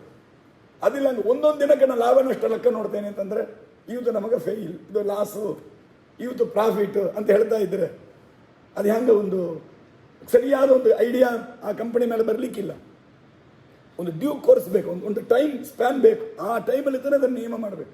ಹಾಗೆ ಒಂದು ಶ್ಲೋಕದ ಅರ್ಥ ಅಂತಂದಬೇಕಾದಾಗ ಒಂದು ಶ್ಲೋಕಕ್ಕೆ ನಾನು ವ್ಯಾಖ್ಯಾನ ಮಾಡಬೇಕಂದ್ರೆ ಆ ಶ್ಲೋಕ ಅಲ್ಲಿರುವ ಪದಗಳಿಗೆ ಮಾತ್ರ ಅರ್ಥ ಹೇಳಬಾರ್ದು. ಅದು ದಡ್ರು ಮಾಡೋ ಕೆಲಸ. ಬುದ್ಧಿವಂತರಿಗೆ ಹಂಗೆ ಅನಾಲಿಸಿಸ್ ಮಾಡಬೇಕಂದ್ರೆ ಈ ಟಾಪಿಕ್ ಎಲ್ಲಿಂದ ಆರಂಭ ಆಗಿದೆ, ಈ ಟಾಪಿಕ್ ಎಷ್ಟುವರೆಗೆ ಹೋಗುತ್ತೆ, ಆದರೆ ಈ ಟಾಪಿಕಲ್ಲಿ ಮೊದಲು ಬಂದಿದೆ, ಆಮೇಲೆ ಏನು ಬಂದಿದೆ, ರಿಪೀಟೆಡ್ಲಿ ಯಾವುದನ್ನು ಹೇಳ್ತಾರೆ. ಓವರ್ ಆಲ್ ಒಂದು ಕೋರ್ ಕಾನ್ಸೆಪ್ಟ್ ಇರುತ್ತೆ, ಶಾಸ್ತ್ರಕ್ಕೆ ಅಂತ ಒಂದು ರೂಲ್ ಇರುತ್ತೆ. ಆ ರೂಲ್ ಏನು? ಇದೆಲ್ಲ ನೋಡಿಕೊಂಡು ಒಂದು ಶ್ಲೋಕಕ್ಕೆ ಅರ್ಥ ಹೇಳಬೇಕೇ ಹೊರತು ಅಲ್ಲಲ್ಲಿಗೆ ಹಂಗಂಗೆ ಅರ್ಥ ತೆಗೆದು ಹೇಳಿದರೆ ಇದು ಹೆಂಗೆ ಸರಿ ಹೋಗೋದು? ಒಂದು ಪ್ರಾಕ್ಟಿಕಲ್ ಎಕ್ಸಾಂಪಲ್ ಹೇಳ್ತೇನೆ. ಬೇಕಷ್ಟು ಯೂಟ್ಯೂಬೆಲ್ಲ ನೋಡಿರ್ತೀರಿ ಬೇರೆ ಬೇರೆ ವಿಷಯ. ಆದರೆ ನನಗೆ ನಡೆದಿದ್ದು, ಒಬ್ಬರಿಗೆ ಕನ್ನಡ ತುಂಬ ಚೆನ್ನಾಗಿ ಬರೋದು, ಭಾಷೆ ಅಂಡರ್ಸ್ಟ್ಯಾಂಡಿಂಗ್ ಚೆನ್ನಾಗಿ ಮಾಡ್ಕೊಳ್ಳಿಕ್ಕೆ ಅವ್ರಿಗೆ ಗೊತ್ತಿದೆ, ಕನ್ನಡ ಮಾತಾಡ್ತಾರೆ. ಅವರಿಗೆ ತಮಿಳು ಚೆನ್ನಾಗಿ ಬರೋದು. ನಾನು ಯಾವುದೋ ಒಂದು ಊರಲ್ಲಿ ನನ್ನ ಉಪನ್ಯಾಸ ಕರೆದಿದ್ದು, ಯಾವುದೋ ಒಂದು ಊರಲ್ಲಿ. ಅಲ್ಲಿ ಉಪನ್ಯಾಸ ಮಾಡಬೇಕಾದಾಗ ತಮಿಳು ಹೇಳ್ರಿ ಅಂದರು. ಎಲ್ಲ ಥರ ಜನ ಇದ್ದರು. ತಮಿಳು ಹೇಳ್ರಿ ಅಂದರು. ನನಗೆ ತಮಿಳು ಹೇಳಲಿಕ್ಕೆ ಬರ್ತಿತ್ತು ಸ್ವಲ್ಪ, ಆದರೆ ನನಗೆ ಇಂಟ್ರೆಸ್ಟ್ ಇಲ್ಲ ಅದರಲ್ಲಿ ಹೇಳಲಿಕ್ಕೆ. ಯಾಕಂದ್ರೆ ಅದು ಎಲ್ಲ ವಿಷಯ ರಿವೀಲ್ ಮಾಡಲಿಕ್ಕೆ ನನಗೆ ಇಷ್ಟ ಇಲ್ಲ. ಅದಕ್ಕೆ ಏನು ಮಾಡಿದ್ರೆ ತಮಿಳು ಬರಲಾರ್ದು ಮುಂದೆ. ಅವ್ರೇನು ಮಾಡಿದ್ರು, ಇಲ್ಲ ನೀವು ಕನ್ನಡದಲ್ಲಿ ಹೇಳಿರಿ, ನಾ ಹಾಗೆ ಟ್ರಾನ್ಸ್ಲೇಟ್ ಮಾಡ್ತೇನೆ ನಾನು. ಸರಿ ಆಯಿತು. ಬರೀ ಶ್ಲೋಕ, ನಾನು ಏನು ಶ್ಲೋಕ ಹೇಳ್ತೇನೆ ಎಂಬುದನ್ನು ಹೇಳ್ತೇನೆ. ಈಗ ಚಿಕ್ಕ ಶ್ಲೋಕ. ಸತ್ಯನಾಥ ತೀರ್ಥರು ಅವರ ರಾಮದೇವರ ಮೇಲೆ ಮಾಡಿದ ಒಂದು ಶ್ಲೋಕ, ತುಂಬ ಅದ್ಭುತ ಶ್ಲೋಕ ಅದು. ಭವಾಗ್ನಿರ್ ಜಾನುದಗ್ಧ ಸ್ಯಾತ್ ಆನಂದ ಕಂಠ ಸಂಹಿತ ಮಧುಮಾಸ್ತೇತಿ ಹಸ್ತಾಭ್ಯಾಂ ರಾಮೋ ರಕ್ಷತ ಸೂಚಯನ್. ಇಷ್ಟೇ ಶ್ಲೋಕ. ಶ್ಲೋಕ ರಾಮದೇವರು ಹೀಗೆ ನಿಂತಿರ್ತಾನೆ, ಒಂದು ಕೈಯನ್ನು ಅಂದರೆ ಬಿಲ್ಲನ್ನು ಧರಿಸ್ಕೊಂಡು ಬಾಣವನ್ನು ಇಟ್ಕೊಂಡು ಹಿಂಗೆ ಇಟ್ಕೊಂಡಿದ್ದಾನೆ ದೇವರು. ಇದು ರಾಮದೇವರು ನಿಂತಿರುವ ಪೋಸ್ಟರ್. ನಮ್ಮ ಮೂಳರಾಮ ದೇವರು ನೋಡಿದ್ರು ಹಾಗೆ ನಿಂತಿರ್ತಾರೆ. ಆ ಮೂಳರಾಮ ದೇವರನ್ನು ಸತ್ಯನಾಥರು ವರ್ಣನೆ ಮಾಡ್ತಾರೆ, ಹೇಗಿದ್ದಾನೆ ದೇವರು ಅಂತ. ಹೀಗೆ ನಿಂತ್ಕೊಂಡಾನೆ. ಸಾಮಾನ್ಯವಾಗಿ ದೇವರೊಂದು ಪೋಸ್ಟರ್ ನಿಲ್ತಾನೆ ಅಂದರೆ ಆ ಪೋಸ್ಟರ್ ಏನೋ ಒಂದು ಇಂಡಿಕೇಟ್ ಮಾಡ್ತಾನೆ. ಪೋಸ್ಟರ್ ನಿಂತಿರೋಣದ್ರಿಂದ ಏನೋ ಒಂದು ವಿಷಯವನ್ನು ಇಂಡಿಕೇಟ್ ಮಾಡ್ತಾನೆ. ಏನು ದೇವರು ಸೂಚನೆ ಮಾಡ್ತಾನೆ ಅಂದರೆ ಕಾಲನ್ನು ಅಂದರೆ ಕೈಯನ್ನು ದೇವರ ಆಜಾನುಬಾಹು, ಅಂದರೆ ಮುಟ್ಟಿ ತನಕ ಅವನ ಕೈ ಉದ್ದ ಇರ್ತದೆ. ಹಾಗಾಗಿ ಹೀಗೆ ಇಟ್ಕೊಂಡಿದ್ದಾನೆ ದೇವರು. ಅಲ್ಲಿ ಬಾಣವನ್ನು ಕೈ ಹಿಡ್ಕೊಂಡಾನೆ. ಈ ಕೈ ಇಟ್ಕೊಂಡಿದ್ದಾನೆ, ಕೈಯನ್ನು ಹೀಗೆ ಇಟ್ಟಿದ್ದಾನೆ. ಅದರಿಂದ ನಮಗೆ ಈ ಸಂಸಾರ ಎಂಬುದು ದೊಡ್ಡ ಬೆಂಕಿ ಇದ್ದಂಗೆ, ದೊಡ್ಡ ಸಮುದ್ರ ಇದ್ದಂಗೆ ಅಂತೆಲ್ಲ ಲೋಕದಲ್ಲಿ ಕರಿತೇವೆ. ಇದೇನು ಬೆಂಕಿಯೋ ಸಮುದ್ರವೋ ಏನು ಬೇಕಾದ್ರೆ ಕರ್ಕೊಳ್ರಿ, ಅದೆಲ್ಲ ನಿಮಗೆ ನನ್ನನ್ನು ಆಶ್ರಯ ಮಾಡಿದ ಭಕ್ತರಿಗೆ ಮುಟ್ಟಿ ಕೆಳಗೆ. ಪ್ರವಾಹ ನಾವು ಯಾವಾಗ ನೋಡಿದ್ರೆ ಭಯ ನಮಗೆ. ನಂಗೆ ಟೊಂಕ ಕುತ್ತಿಗೆ ತನಕ ನೀರು ಬರ್ತದೆ, ಕುತ್ತಿಗೆ ಮೇಲೆ ನೀರು ಹೋಗ್ತದೆ, ಅಂಜಿಕೆ. ಮುಟ್ಟಿಗೆ ಕೆಳಗೆ ನೀರಿದ್ರೆ ಏನು ಚೆನ್ನಾಗಿ ಎಂಜಾಯ್ ಮಾಡ್ತಾ ಇರ್ತೇವೆ, ನಮ್ಮ ಕಷ್ಟನೇ ಬರೋದಿಲ್ಲ. ಹಾಗಾಗಿ ಭವಾಗ್ನೀರು ಜಾನುದಗ್ಧಸ್ಯ, ಸಂತೋಷ ಮಾತ್ರ ಎಷ್ಟು ತಿಳಿಯೋದ, ಆನಂದ ಕಂಠ ಸಂಹಿತ. ಊಟ ಆಯಿತು, ಎಷ್ಟು ಊಟ ಮಾಡಿದ್ರಿ, ಹಿಂಗೆ ಊಟ ಮಾಡಿದ್ರಿ, ಅದನ್ನು ಹಿಂಗೆ ಊಟ ಮಾಡಿದೆ ಅಂತ ಹೇಳೋದಿಲ್ಲ ಯಾರು. ಇಷ್ಟು ಊಟ ಮಾಡಿದೆ ಅಂತ ಹೇಳ್ತೇವಾ, ಅವಾಗ ಇಷ್ಟು ಒಂದು ತೋರಿಸ್ತೇವೆ, ಕುತ್ತಿಗೆ ತೋರಿಸ್ತೇವೆ. ಏನಂದರೆ ಫುಲ್ಲು ಅಂತ ಅರ್ಥ. ಆ ಬ್ರಿಮ್ ಲೆವೆಲ್ ಎಂಬುದನ್ನು ಹೀಗೆ ತೋರಿಸ್ತೇವೆ. ಆದರೆ ನನ್ನನ್ನು ಪೂಜೆ ಮಾಡಿದರೆ ನಿಮಗೆ ಸಂತೋಷ ಎಷ್ಟು ಅಂದರೆ ಇಷ್ಟು ಇರ್ತದೆ ಅಂತ ಅರ್ಥ. ಆನಂದ ಕಂಠ ಸಂಹಿತ ಅದನ್ನು ತೋರಿಸೋಕೆ ಹಿಂಗೆ ಇಟ್ಕೊಂಡಿದ್ದಾನೆ. ಇಷ್ಟು ತನಕ ನಿಮಗೆ ಸಂತೋಷ ಇದೆ ಈ ಲೆವೆಲಿಗೆ. ಈ ವಾಟರ್ ಟ್ಯಾಂಕ್ ಎಲ್ಲ ಆ ಪಕ್ಕದಲ್ಲಿ ಒಂದು ಇದಿಟ್ಟರು, ನೀರೆಷ್ಟಿದೆ ಅಂತ ತೋರಿಸೋಕೆ ಒಂದು ಇದು ಇರೋರು. ಅದರಂಗೆ ದೇವರು ಪಕ್ಕದಲ್ಲಿ ತೋರಿಸ್ತಾ ಇದ್ದಾನೆ ಇಂಡಿಕೇಟರ್ನ. ಆನಂದ ಕಂಠ ಸಂಹಿತ. ಯಾವುದರಿಂದ? ಮಧುಪಾಸ್ತ್ಯ, ಕೈ ಹಿಂಗಿಟ್ಟಿದ್ದಾನಲ್ಲ, ನನ್ನನ್ನು ಉಪಾಸನ ಮಾಡಿದರೆ ಈ ಫಲ ನಿನಗೆ ಆಗತ್ತೆ ಅಂತ ದೇವರು ತೋರಿಸ್ತಾ ಇದ್ದಾನೆ. ಇಷ್ಟೇ ಶ್ಲೋಕ, ಇಷ್ಟೇ ಅರ್ಥ. ಇದೇನು ತುಂಬ ಶಾಸ್ತ್ರ ವಿಷಯ ಅಲ್ಲ, ತುಂಬ ಇದು ನಾನೇನು ಹೇಳಿದೆ ಅವ್ರ ಹತ್ರ, ನಾನು ಪೂರ್ತಿ ಹೇಳ್ತೇನೆ, ಆಮೇಲೆ ತಮ್ಮಲ್ಲಿ ಟ್ರಾನ್ಸ್ಲೇಟ್ ಮಾಡಿರಿ. ನಾನು ಮೊದಲೇ ಹೇಳಿದೆ, ಒಂದು ಕಾಷನ್ ಕೊಟ್ಟೆ. ಆಕ್ಸಿಡೆಂಟ್ ಝೋನ್ ಅಂತ ಹಾಕ್ತಾರಲ್ಲ ರೋಡಲ್ಲಿ, ಅದಕ್ಕೋಸ್ಕರ ಆ ಥರ ಒಂದು ಕಾಷನ್ ಕೊಟ್ಟೆ ಅವರಿಗೆ. ಅವ್ರೇನು ಮಾಡಿದ್ರು, ಅದೆಲ್ಲ ಬೇಡ, ನಾನು ಅಷ್ಟು ದೂರ ಹೇಳಿದ್ರೆ ಮರ್ತೋಗ್ಬಿಡುವೆ, ಅದಕ್ಕೆ ನೀವು ಹೇಳ್ರಿ, ಒಂದೊಂದು ಲೈನ್ ಹೇಳ್ತಾ ನಾನು ಹಾಗೆ ಟ್ರಾನ್ಸ್ಲೇಟ್ ಮಾಡ್ತೇನೆ ಅಂತ ಅಂದರು. ಸರಿ ನೋಡ್ರಿ, ಸರಿ ಬರ್ತದ ನೋಡ್ರಿ ಹಿಂದೆ, ಇಲ್ಲೆಲ್ಲ ನಾನು ಮಾಡ್ಕೋತೇನೆ ಅಂದರು. ಸರಿ ಎಂದು ನಾನು ಹೇಳಿದೆ ಕನ್ನಡದಲ್ಲಿ. ಅವರು ಅದನ್ನು ತಮಿಳಿ ಮಾಡ್ತಾರೆ. ಅವ್ರು ತಮಿಳ್, ನನಗೆ ತಮಿಳ್ ತಿಳಿಯೋದು, ಆದರೆ ಅವ್ರು ಹೇಳಿದ ಈ ಶ್ಲೋಕದ ಅರ್ಥ ಇಲ್ಲ ಎಂಬುದು ತಿಳಿಯೋದು. ಅದನ್ನ ಹಂಗೆ ಹೇಳಿದ್ರು. ಎಲ್ಲ ಮುಗಿದ ಮೇಲೆ ಅವ್ರು ಹೇಳಿದ್ರು ಕೊನೆಯಲ್ಲಿ, ನಾ ಕನ್ನಡದಿಂದ ತಮಿಳು ಟ್ರಾನ್ಸ್ಲೇಟ್ ಮಾಡೋದು ಈಸಿ ಅಂತ ತಿಳ್ಕೊಂಡಿದ್ದೆ, ಆದರೆ ನೀವು ಒಂದು ಕೊನೆಯ ವಾಕ್ಯ ಕಂಪ್ಲೀಟ್ ಮಾಡೋ ತನಕ ನೀವೇನು ಹೇಳಲಿಕ್ಕೆ ಬರ್ರಿ, ನಿಮ್ಮ ಐಡಿಯಾನೇ ನನ್ನ ಮನಸ್ಸಿಗೆ ಬರಲೇ ಇಲ್ಲ, ನಾ ಹೆಂಗೆ ಟ್ರಾನ್ಸ್ಲೇಟ್ ಮಾಡಿರಿ ಅಂತ ಕೇಳಿದರು. ಅದನ್ನೇ ನಾನು ಅವತ್ತು ಹೇಳಿದೆ. ಅದಕ್ಕೆ ಎಲ್ಲ ಮಾಡಲಿಕ್ಕೆ ಆಗೋದಿಲ್ಲ. ಅಂದರೆ ಇದರ ಅಭಿಪ್ರಾಯ, ಒಂದು ವಿಷಯ ಅದರ ಆ ಟಾಪಿಕ್ ಏನಿದೆ ಅದು ಮುಗಿಯೋ ತನಕ ಅಲ್ಲಿ ಏನು ಹೇಳಲಿಕ್ಕೆ ಬರ್ರೆ ನಮ್ಗೆ ಅರ್ಥ ಆಗ್ತದೆ, ಅಷ್ಟಕ್ಕೆ ಅರ್ಥ ಆಗಿಬಿಡ್ಲಾರ. ಅದು ಸ್ಟೆಪ್ ಬೈ ಸ್ಟೆಪ್ ಹೋಗಬೇಕು. ಕೊನೆ ಎಲ್ಲ A to Z ಎಲ್ಲವನ್ನೂ ಆದ್ಮೇಲೆ ಅದು ಕಾರ್ಲೇಟ್ ಮಾಡಬೇಕು. ಹೊರತು ಒಂದೊಂದನ್ನೇ ಮಾಡಿದರೆ ಯಾಗಸಾಲೆಗಳು, ಆಭರಣಗಳು ಮಾಡೋದು, ಮಣಿ ಏನೋ ಮುತ್ತಿನ ಸರ ಮಾಡ್ತಾರೆ ಅಂದ್ರೆ ಆಮೇಲೆ ಏನೋ ನೋಡೋದು, ಇಷ್ಟು ಹುಡು ಕಂಬಿ ತಗೊಂಬ, ಕಟ್ ಮಾಡುವ, ಏನೋ ಮಾಡುವ, ಮುಡುಕುವ, ನೋಡ್ತಾ ಇದ್ರೆ ಏನು ಇಷ್ಟು ಹುಡಿದೆ, ಇದು ಹ್ಯಾಂಗ ಮಾಳೆ ಆಗೋದು ನೋಡ್ತಾ ಮಾಡ್ತಾ ಇರಬೇಕು. ಅದೆಲ್ಲ ಆದಮೇಲೆ ನೋಡಿದ್ರೆ ಎಲ್ಲ ಒಂದರೊಂದು ಜೋಡಿಸಿ ಅದನ್ನು ಸರಿಯಾಗಿ ಮಾಡಿ ಏನೋ ಮಾಡಿದ ಹಾರ ಅಂತ ಕೊನೆಯಲ್ಲಿ ಫಿನಿಶಿಂಗ್ ಸ್ಟೇಜಲ್ಲಿ ನೋಡಿದಿರ್ತಾನೆ, ಓ ಇಷ್ಟು ಜನ ಅದಕ್ಕೆ ಮಾಡಿದ್ರ, ಇದು ಯಾವುದಕ್ಕಂತ ನನಗೆ ತಿಳಿವೇ ಇಲ್ಲ ಅಂತ ಆಮೇಲೆ ಹೇಳ್ತಾ ಇರಬೇಕು. ಇದು ಒಂದು ಯಾವುದೋ ಒಂದು ಆರ್ನಮೆಂಟಿಗೆ, ಯಾವುದೋ ಒಂದು ವಿಷಯಕ್ಕೆ ಇಷ್ಟೊಂದು ಶಾಸ್ತ್ರದಲ್ಲಿ ಹಾಗೆ ಗೀತೆಯಲ್ಲೇ ಇನ್ನು ಮುಂದೆ ಇದೆ. 8ನೇ ಅಧ್ಯಾಯದಲ್ಲಿ ಇದೆ, 13ನೇ ಅಧ್ಯಾಯದಲ್ಲಿ, 8ನೇ ಅಧ್ಯಾಯದಲ್ಲಿ ಹೇಳಿದ್ದನ್ನು 13ನೇ ಅಧ್ಯಾಯದಲ್ಲಿ ಅಪ್ಲೈ ಮಾಡಿಲ್ಲ ಅಂದರೆ ಹೆಂಗೆ ಗೀತೆಗೆ ಕರೆಕ್ಟಾದ ಅರ್ಥ ಬರೋದು? ಎಲ್ಲ ಕಡೆ ಇದ್ದದನ್ನು ಕರೆಕ್ಟಾಗಿ ಕಾರಲೇಟ್ ಮಾಡಿ ಅಪ್ಲೈ ಮಾಡಿದ್ರು ಮಧ್ವಾಚಾರ್ಯರು. ಅದಕ್ಕೆ ಅವರ ಅರ್ಥಗಳೆಲ್ಲ ಸರಿಯಾಗಿರ್ತದೆ. ಅಲ್ಲೆಲ್ಲ ತುಡುಕ್ ಆ ಪಾರ್ಟ್ ಸೆಗ್ಮೆಂಟಿಗೆ ಮಾತ್ರ ತಗೊಂಡು ವ್ಯಾಖ್ಯಾನ ಮಾಡಿದರು ಶಂಕರಾಚಾರ್ಯರು. ಅದಕ್ಕೆ ಅದು ಯಾವುದೂ ಸರಿ ಹೋಗೋದಿಲ್ಲ. ಅದಕ್ಕೆ ಇದನ್ನು ಸತ್ಯಜ್ಞಾನ ಹೇಳಿ ತಮಾಷೆ ತಗೊಂಡು ಹೋದರು. ನನ್ನ ಶರೀರದಲ್ಲಿ ಆದದ್ದೇ ನನಗೆ ತಿಳಿಯಿಲ್ಲಪ್ಪ, ನನ್ನ ಶರೀರದಲ್ಲಿ ಆದದ್ದನ್ನೇ ಇನ್ನೊಬ್ಬನ ಕೇಳ್ತೇನೆ ಅಂದಮೇಲೆ ನಾ ಹ್ಯಾಂಗ ಪರಬ್ರಹ್ಮ ಆಗ್ತೇನೆ? ಅದರಿಂದ ಜೀವನೇ ಪರಬ್ರಹ್ಮ, ಕ್ಷೇತ್ರಜ್ಞನಾದವನು ಜೀವ, ಅವನೇ ಬ್ರಹ್ಮ ಅಂತ ನಾವು ಕಾನ್ಸೆಪ್ಟ್ ತಪ್ಪು ಅಂತ ಕೊನೆಯಲ್ಲಿ ಆ ಫೈನಲ್ ಟಚಲ್ಲಿ ಸಿಂಪಲಾಗಿ ಹೇಳಿ ಖಂಡನ ಮಾಡ್ತಾರೆ. ಹಾಗೆ ಅವ್ರದ್ದು ಅದ್ಭುತವಾದ ವ್ಯಾಪಾರ. ಇದರಲ್ಲಿಯೂ ತುಂಬಷ್ಟು ವಿಷಯಗಳು ಮುಂದೆ ಬರ್ತದೆ. ಅವರು ಅಲ್ಲಲ್ಲಿ ಉಪನ್ಯಾಸಗಳಲ್ಲಿ ಹೇಳಿದ್ದು ಇರಲಿ. ಹಾಗಾಗಿ ಈ ಕರ್ತ ಅಂತ ಕರಿಬೇಕಂದ್ರೆ ಎಲ್ಲವನ್ನು ಕಂಟ್ರೋಲ್ ಮಾಡ್ತಾನೋ, ಎಲ್ಲವನ್ನು ಕಾರ್ಲೇಟ್ ಮಾಡ್ತಾನೋ, ಎಲ್ಲವನ್ನು ಲಿಂಕ್ ಮಾಡ್ತಾನೋ ಅವನ ಕರ್ತ ಆಗಬೇಕು. ಮೊದಲು ಅವ ಎಲ್ಲವನ್ನು ತಿಳಿದಿರಬೇಕು. ನನ್ನ ಗಾಡಿ ಒಳಗೆ ಏನಾಗಿದೆ ಅಂತಿಲ್ಲ, ನನ್ನ ಮೆಕ್ಯಾನಿಕ್ಗೆ ಫೋನ್ ಮಾಡ್ತೇನೆ. ಅದರ ಕಾರಿಗೆ ಓನರ್ ನಾನು, ಕಾರಿಗೆ ಡ್ರೈವಿಂಗ್ ನಾನು ಮಾಡ್ತಾ ಇದ್ದೇನೆ. ಆದರೆ ಏನು ನಡೀತದೆ ನನಗೆ ತಿಳಿಯಿಲ್ಲ. ಈಗ ನಾನು ಹ್ಯಾಂಗೆ ಎಲ್ಲದಕ್ಕೂ ಕರ್ತ ಆಗಲಿಕ್ಕೆ ಸಾಧ್ಯ? ಹಾಗಾದರೆ ಕರ್ತ ಅಂತ ನಾವು ಎಲ್ಲವನ್ನು ತಿಳಿದಿರಬೇಕು. ನಾವು ಎಲ್ಲವನ್ನು ತಿಳಿದಿದ್ದೇವಾ? ತಿಳಿಯೋದಿಲ್ಲ. ಎಷ್ಟೋ ವಿಷಯ ಆಕ್ಸಿಡೆಂಟ್ ಆ ವಿಷಯ ನಡೆದಿರ್ತದೆ. ಏನೋ ಮಾಡಲಿಕ್ಕೆ ಹೋಗ್ತೇವೆ, ಸರಿಯಾಗೋಯ್ತು, ತುಂಬ ಚೆನ್ನಾಗಿ ಮಾಡಿದಿರಿ ಅಂತಾರೆ. ನನಗೆ ಸಂದೇಹ, ನಾನು ಏನು ಮಾಡಿದೆ ಸರಿಯಾಗೋಯ್ತು, ನಮಗೆ ಆಶ್ಚರ್ಯ. ಏನೋ ಮಾಡ್ಲಿಕ್ಕೆ ಹೋದೆ ಸರಿಯಾಗೋಯ್ತು, ಒಳ್ಳೇದು, ನಮ್ಮ ಅದೃಷ್ಟ ಚೆನ್ನಾಗಿದೆ ಅಂತ ಬಿಟ್ಬಿಡ್ತೇವೆ. ಏನು ಮಾಡ್ಲಿಕ್ಕೆ ಹೋದೇವೆ ಅಂತ ತಿಳಿಯೋದಿಲ್ಲ. ಆ ಪ್ರೊಸೀಜರ್ ಆಮೇಲೆ ಕೇಳಿದ್ರೆ ನಮಗೆ ನೆನಪಿರೋದಿಲ್ಲ. ಆದರೆ ದೇವರು ಹಾಗಲ್ಲ, ಎಲ್ಲವನ್ನು ತಿಳಿದ. ಆದ್ದರಿಂದ ಕರ್ತ ಅಂತಂದರೆ ಪರಮಾತ್ಮನೇ ಪ್ರಧಾನ ಕರ್ತ. ಯಾಕೆ? ಅವನೇ ಸ್ವತಂತ್ರ, ಅವನೇ ಸರ್ವಜ್ಞ, ಅವನೇ ಸರ್ವಶಕ್ತ. ಅದರಿಂದ ಅವನೇ ಕರ್ತ ಆಗಿದ್ದಾನೆ. ಕರ್ತ ಕರಣಂ. ಒಂದು ಕೆಲಸ ಮಾಡಬೇಕಂದ್ರೆ ಅನೇಕ ಉಪಕರಣಗಳು ಬೇಕು. ಇಂದ್ರಿಯಗಳು, ಪದಾರ್ಥಗಳು, ದ್ರವ್ಯಗಳು, ಇದೆಲ್ಲ ಉಪಕರಣಗಳು, ಇದೆಲ್ಲ ಕಾರಣ ಅಂತ ಆಗುತ್ತೆ. ಈಗ ನೋಡ್ರಿ, ಒಂದು ಪ್ರವಚನ ಮಾಡಬೇಕು ಅಂತಂದರೆ ಒಂದು ಪುಸ್ತಕ ಬೇಕು, ಅಥವಾ ಯಾವುದೋ ಒಂದು ಪದಾರ್ಥ ಬೇಕು, ಅಥವಾ ಎಲ್ಲೋ ಒಬ್ಬರಿಗೆ ತೋರಿಸಲಿಕ್ಕೆ ಒಂದು ಉಪಕರಣ. ಇದೆಲ್ಲ ಟೂಲ್ಸ್. ಎಲ್ಲೋ ಇದ್ದವರಿಗೆ ಇದನ್ನು ಕೇಳಿಸಲಿಕ್ಕೆ ಇದು ಒಂದು ಪದಾರ್ಥ. ಇದನ್ನು ಕೆಲಸ ಮಾಡಿಸಲಿಕ್ಕೆ ಏನೋ ಒಂದು ನೆಟ್ವರ್ಕ್, ಏನೇನು ಇದಕ್ಕೆ ಕೆಲಸ ಮಾಡಲಿಕ್ಕೆ ಒಂದು ಸಾಫ್ಟ್ವೇರ್. ಇದೆಲ್ಲವೂ ಕಾರಣಗಳು. ಇದೆಲ್ಲವನ್ನು ತಯಾರಿ ಮಾಡಬೇಕು. ನಾವು ಇದು ಯಾವುದು ಮಾಡೋರಲ್ಲ, ನಾವು ನೇರ ಕೆಲಸಕ್ಕೆ ಇಳಿದು ಬಿಡ್ತೇವೆ. ಇದೆಲ್ಲ ಮಾಡಿಕೊಡೋರು ಯಾರು? ಈ ಮನೆಯೊಳಗೆ ಈ ಅತ್ತೆ ಸೊಸೆ ನಡುವೆ ಒಂದು ಪ್ರಾಬ್ಲಮ್ ಬರೋರು. ಹಳೆ ಕಾಲದಲ್ಲಿ ಅತ್ತೆ ದೊಡ್ಡವರು ಅಡಿಗೆ ಮಾಡೋರು, ಸೊಸೆಯಂದರು ಸುತ್ತು ಕೆಲಸ ಮಾಡೋರು. ಅತ್ತೆ ಸೊಸೆ ಎಲ್ಲ ಮನೇಲಿ ಇದ್ದಾಗ, ಅವರೆಲ್ಲ ಕೆಲಸ ಮಾಡ್ತಾ ಇದ್ದಾಗ ಹೀಗೆ ನಡೀತಾ ಇತ್ತು. ಆವಾಗ ಅವರಿಬ್ಬರನ್ನು ಗಲಾಟೆ, ಅಡಿಗೆ ಮಾಡೋದು ಎಷ್ಟು ದೊಡ್ಡ ಕೆಲಸ ತಿಳಿಯೋದಾ ಅಂತ. ಆವಾಗ ಸೊಸೆ ಹೇಳೋದು, ಒಂದಿನ ನೀವು ಸುತ್ತು ಕೆಲಸ ಮಾಡಿರಿ, ನಾನು ಅಡಿಗೆ ಮಾಡ್ತೇನೆ. ಅಡಿಗೆ ಮಾಡೋದು ಕೂತು ಏಳಿಸೋದು, ಇಳಿಸೋದು, ಬಾರಿಸೋದು, ಸುಬ್ಬೋದು, ಇಳಿಯೋದು ಆಯಿತು. ಸುತ್ತು ಕೆಲಸ ಇಲ್ಲಿಂದ ಅಲ್ಲಿ ಹೋಗ್ಬೇಕು, ಅದನ್ನು ತರಬೇಕು, ಇಷ್ಟು ತರಬೇಕು, ಇದು ತೆಗೆದಿಡಬೇಕು, ಅದು ಮಡಿಬೇಕಾದ ಅದಕ್ಕೆ ಬೇಕು, ಮೇಲಿಗಿನ ಬೆಳ್ಳಿಗೆ ಅದು ಮಾಡಬೇಕು, ಎಲ್ಲರೂ ಸುತ್ತು ಮಾಡಬೇಕು. ಆ ಸುತ್ತು ಕೆಲಸ ಕಷ್ಟ.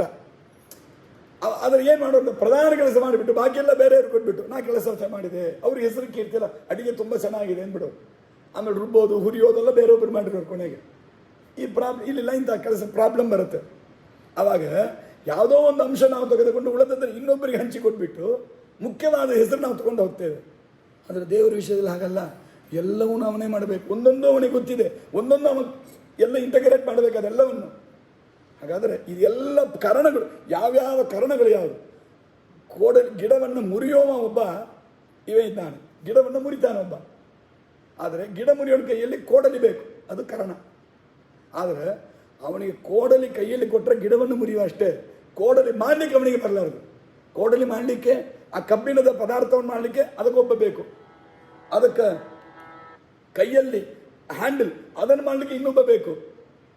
ಕಬ್ಬಣದ ಇದನ್ನು ಮಾಡಲಿಕ್ಕೆ ಬಂದವನಿಗೆ, ಕೋಡಲಿ ಆ ಕಬ್ಬಣದ ಭಾಗವನ್ನು ಮಾಡಲಿಕ್ಕೆ ಬಂದವನಿಗೆ ಕೈ ಹಿಡಿ ಮಾಡಲಿಕ್ಕೆ ಬರಲಾರದು. ಹಿಡಿ ಮಾಡಲಿಕ್ಕೆ ಬಂದವನಿಗೆ ಅದನ್ನು ಮಾಡಲಿಕ್ಕೆ ಬರಲಾರದು. ಎರಡೂ ಮಾಡಲಿಕ್ಕೆ ಬಂದವನಿಗೆ ಕತ್ತರಿಸಲಿಕ್ಕೆ ಬರಲಾರದು. ಒಂದೊಂದಕ್ಕೊಬ್ಬೊಬ್ಬರು ಒಂದು ಕಾರಣ. ಆ ಕಾರಣಗಳನ್ನು ತಯಾರಿ ಮಾಡಬೇಕು. ನೋಡ್ರಿ,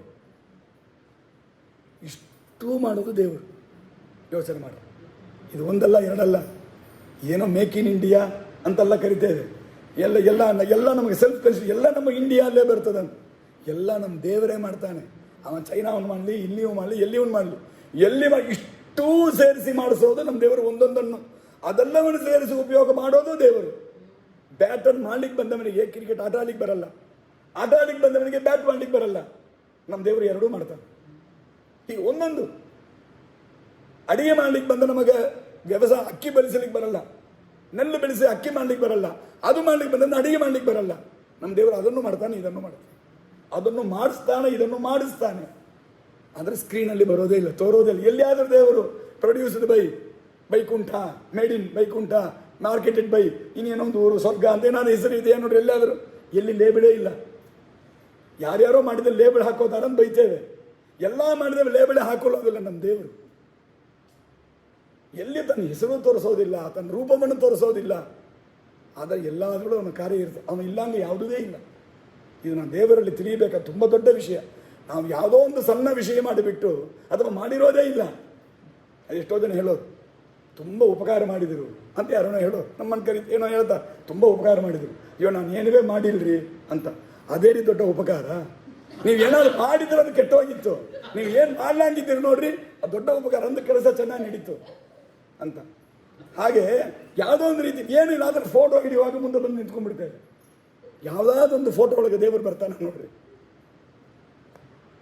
ಎಲ್ಲಿಯೂ ಬರೋದಿಲ್ಲ. ಮಂಗಳ ಅಂತೆಲ್ಲ ಫೋಟೋ ಪುಸ್ತಕ ಇಟ್ಟು ಹಾಕಿ ಅದ್ರ ಮಧ್ಯೆ ನಾವು ನಿಂತ್ಕೊಂಡ್ಬಿಡ್ತೇವೆ, ಪುಸ್ತಕ ಹಿಂದೆ ಮಾಡಿಬಿಡ್ತೇವೆ, ಅದು ಕಾಣಿಸೋದಿಲ್ಲ. ಅಲ್ಲಿ ಪುಸ್ತಕ ಕೂಡ ಕಾಣಿಸೋದಿಲ್ಲ ನಮಗೆ, ಇನ್ನು ದೇವರಲ್ಲಿ ಕಾಣಿಸ್ಬೇಕು. ಹಾಗಾದರೆ ಕರ್ಣ, ಈ ಎಲ್ಲ ಕರ್ಣಗಳನ್ನು ನಿಯಮನ ಮಾಡಿ ಮಾಡುವ ದೇವರು, ಅದಕ್ಕೆ ಕರ್ತಾವ ಸ್ವತಂತ್ರ ಕರ್ಣ. ಅನಂತರದಲ್ಲಿ ಪೃಥಕ್ ಚೇಷ್ಟ, ಒಂದೊಂದನ್ನು ಹ್ಯಾಂಡಲ್ ಮಾಡಲಿಕ್ಕಿರುವುದಾದ ನಮ್ಮ ಪ್ರವೃತ್ತಿಗಳು, ಆಕ್ಟಿವಿಟೀಸ್, ಇದು ಪೃಥಕ್ ವಿವಿಧಾಚ ಪೃಥಕ್ ಚೇಷ್ಟಾ ದೈವಂ. ಇದೆಲ್ಲವನ್ನು ಮಾಡಿಸಲಿಕ್ಕೆ ನಮ್ಮ ಅದೃಷ್ಟ ಚೆನ್ನಾಗಿರಬೇಕು. ನಮ್ಮ ಅದೃಷ್ಟ ಚೆನ್ನಾಗಿದ್ದರೆ ಇದೆಲ್ಲ ಒಂದು ಸೇರ್ತದೆ. ಇಲ್ಲ ಅಂದರೆ ನನ್ನ ಅದೃಷ್ಟ ಇಲ್ಲ ಅಂದರೆ ಅದೆಲ್ಲ ಹಂಗಂಗೆ ದೂರ ಇರುತ್ತೆ ಅಷ್ಟೇ, ನನಗದು ಯಾವುದು ಕೈ ಕೊಡೋದಿಲ್ಲ. ಅದಕ್ಕೆ ದೈವಂ ಚೈವಾತ್ರ ಪಂಚಮಂ ಇದೆಲ್ಲ ಸೇರ್ತದೆ. ನೋಡ್ರಿ, ಲೋಕದ ಜನರು ಸಾಮಾನ್ಯ ನಾಸ್ತಿಕರು, ನಮ್ಮ ಆಸ್ತಿಕರನ್ನ ಬೈಯೋದೇನು, ನೀವೆಲ್ಲ ದೇವರಿಂದ ಆಗುತ್ತೆ, ಅದೃಷ್ಟ ಇದ್ದಾಗುತ್ತೆ, ಪುಣ್ಯದಿಂದ ಆಗುತ್ತೆ, ಸುಮ್ಮನೆ ಕೂತಿರ್ತೀರಿ, ನಾವೆಲ್ಲ ಪ್ರಯತ್ನ ಮಾಡ್ತೇವೆ ಅಂತ ಬಡ್ಕೋತಾರೆ ಹುಚ್ಚುಗಳವರುಗಳು. ನಾವು ಹೇಳಿದವರಿಗೆ ಸರಿ ಅರ್ಥ ಆಗಿಲ್ಲ. ನಾವು ಅದೃಷ್ಟವನ್ನು ಎಲ್ಲಿ ಇಟ್ಟಿದ್ದೇವೆ? ದೈವಂ ಚೈವಾತ್ರ ಪಂಚಮಂ, ಲಾಸ್ಟ್ ಕಾರಣದು. ಮೊದಲೆಲ್ಲ ಹೇಳಿದ್ದು ಇದೆಲ್ಲ. ಹಾಗಾದರೆ ಇದೆಲ್ಲದರ ಜೊತೆಗೆ ಅದೃಷ್ಟ ಕೆಲಸ ಮಾಡ್ತದೆ, ಅದೃಷ್ಟ ಇದರ ಜೊತೆಗೆ ಕೆಲಸ ಮಾಡ್ತದೆ ಹೊರತು ಅದೃಷ್ಟ ಮಾತ್ರವೇ ಕೆಲಸ ಮಾಡ್ತದೆ ಅಂತ ಯಾರೂ ಹೇಳೋದಿಲ್ಲ. ಯುಧಿಷ್ಠಿರ ಹೇಳಿದ ಹಾಗೆ, ಯುಧಿಷ್ಠಿರ ನಮಗೆ ದೇವರು ಅದೃಷ್ಟ ಕೊಟ್ಟಿದ್ದ, ಭಾಗ್ಯ ಕೊಟ್ಟಿದ್ದ ಅಂದರೆ ನಮಗೆ ಆಗತ್ತೆ, ತಾನೇ ನಡೆಯೋದು, ನಾವೇನು ಮಾಡೋದು ಬೇಡ ಅಂದ. ಭೀಮಸೇನವರು ಬೈತಾ, ಪ್ರಯತ್ನಮೇಕ ಮಗ್ರತೋ ವಿಧಾಯ ಭೂತಿ ಮಾಪ್ನುಮಃ. ದೇವರ ಪ್ರಸಾದ ಇದೆ ನಮಗೆ, ದೇವರ ಅನುಗ್ರಹ ಇದೆ, ಅದನ್ನು ನಾವು ಪ್ರಯತ್ನ ಮಾಡೋಣ, ಪ್ರಯತ್ನ ಮಾಡಿ ನಾವೆಲ್ಲವನ್ನು ಸಫಲ ಮಾಡಿಕೊಳ್ಳೋಣ. ಮುಯರ್ಚಿ ತಿರುವಿನೆಯಾಕುಂ ಅಂತ ಹೇಳ್ತೇವಲ್ಲ ನಮ್ಮ ಭಾಷೆಗಳಲ್ಲಿ, ಅದಕ್ಕೆ ನಾವು ಪ್ರಯತ್ನ ಮಾಡೋಣ, ಎಲ್ಲ ದೇವರ ಅನುಗ್ರಹ ಇದ್ರೆ ಅದು ಸಫಲ ಆಗತ್ತೆ, ಮಾಡೋಣ ಅಂತ ಭೀಮಸೇನ ದೇವರು ಹೇಳ್ತಾರೆ ಈ ಮಾತನ್ನು. ಹಾಗಾಗಿ ನಾವು ಅದೃಷ್ಟವನ್ನು ನಂಬಿಕೊಂಡು ಸುಮ್ಮನೆ ಕೂತಿರೋವರಲ್ಲ, ಪ್ರಯತ್ನ ಮಾಡಿ ಆ ಪ್ರಯತ್ನದ ಜೊತೆಗೆ ಅದೃಷ್ಟವನ್ನು ಕೂಡಿಸೋರು ನಾವು ಅಷ್ಟೇ. ಅದಕ್ಕೆ ದೈವಂ ಚೈವಾತ್ರ ಪಂಚಮಂ ಅಂತ ಇಷ್ಟು ಹೇಳಿ ಕೃಷ್ಣ ಹೇಳಿ, ಶರೀರ ವಾಂಗ್ಮನೋಬೀರ್ಯತ್ ಕರ್ಮ ಪ್ರಾರಭತೆ ನರಹ ನ್ಯಾಯಂ ವಾ ವಿಪರೀತಂ ವಾ ಪಂಚೈತೆ ತಸ್ಯ ಹೇತವಃ. ಈ 5 ಕಾರಣಗಳು ಇಂಪ್ಯಾಕ್ಟ್ ಹೇಗಿದೆ, ಎಲ್ಲಿ ಇದೆ, ಯಾವುದರಲ್ಲಿದೆ, ಯಾರಿಗೆ ಇದೆ ಅಂತ ಕೇಳಿದರೆ ದೇವರು ಹೇಳ್ತಾನೆ, ನಾವು ಕರ್ಮಗಳನ್ನು 3 ರೀತಿಯಿಂದ ನಾವು ಕರ್ಮಗಳನ್ನು ಮಾಡ್ಬೋದು. ನಮ್ಮ ಆಕ್ಟಿವಿಟೀಸನ್ನು ಒಂದು 3 ಡಿವೈಡ್ ಮಾಡ್ಬೋದು. ಶರೀರದಿಂದ ಮಾಡುವ ಕರ್ಮಗಳು ಅಂತ ಒಂದು, ಏಳೋದು ಕೂಡೋದು ಇದೆಲ್ಲ ಶರೀರದಿಂದ ಮಾಡೋ ಕರ್ಮ. ವಾಕ್ಯದಿಂದ ಮಾಡೋ ಕರ್ಮ, ಉಪನ್ಯಾಸ ಹೇಳೋದು, ಹಾಡೋದು, ಮಾತಾಡೋದು, ಒಬ್ಬರನ್ನ ಕರೆಯೋದು, ಒಬ್ಬರನ್ನ ಗೌರವಿಸೋದು, ಇದೆಲ್ಲ ಒಬ್ಬರನ್ನ ಸ್ತೋತ್ರ ಮಾಡೋದು, ಒಬ್ಬರನ್ನ ನಿಂದನೆ ಮಾಡೋದು, ಇದೆಲ್ಲ ಬಾಯಿಂದ ಮಾಡುವ ಕೆಲಸ, ಇದೆಲ್ಲ ವಾಕ್ಯದಿಂದ ನಡೆಯುವ ಕೆಲಸ. ಇನ್ನೊಂದು ಮನಸ್ಸಲ್ಲಿ ಒಬ್ಬರನ್ನ ನಿಂದಿಸೋದು, ಮನಸ್ಸಲ್ಲಿ ಒಬ್ಬರನ್ನು ಮನಸ್ಸಲ್ಲಿ ಒಬ್ಬರನ್ನು ಸಂತೋಷ ಪಡೋದು, ಇದೆಲ್ಲ ಮನಸ್ಸಲ್ಲಿ ಆಗುವ ಕೆಲಸ. ಹಾಗಾದ್ರೆ ನಮ್ಮ ಕಾರ್ಯಗಳನ್ನು 3 ನಾವು ಡಿವೈಡ್ ಮಾಡ್ಬೋದು. ಶಾರೀರಿಕ ಕಾರ್ಯ, ಕಾಯೇನ ವಾಚ ಮನಸೇಂದ್ರಿಯೈರ್ವ ಬುದ್ಧ್ಯಾತ್ಮನಾವ ಅನುಸೃತೆ ಸ್ವಭಾವಂ ಅಂತ ಹೇಳಿದವಲ್ಲ, ಹಾಗೆ ಪ್ರಧಾನವಾಗಿ 3 ವಿಧವಾಗಿ ವಿಭಾಗ ಮಾಡ್ಬೋದು. ಶಾರೀರಿಕ ಕರ್ಮ, ಮಾನಸಿಕ ಕರ್ಮ, ವಾಚನಿಕ ಕರ್ಮ.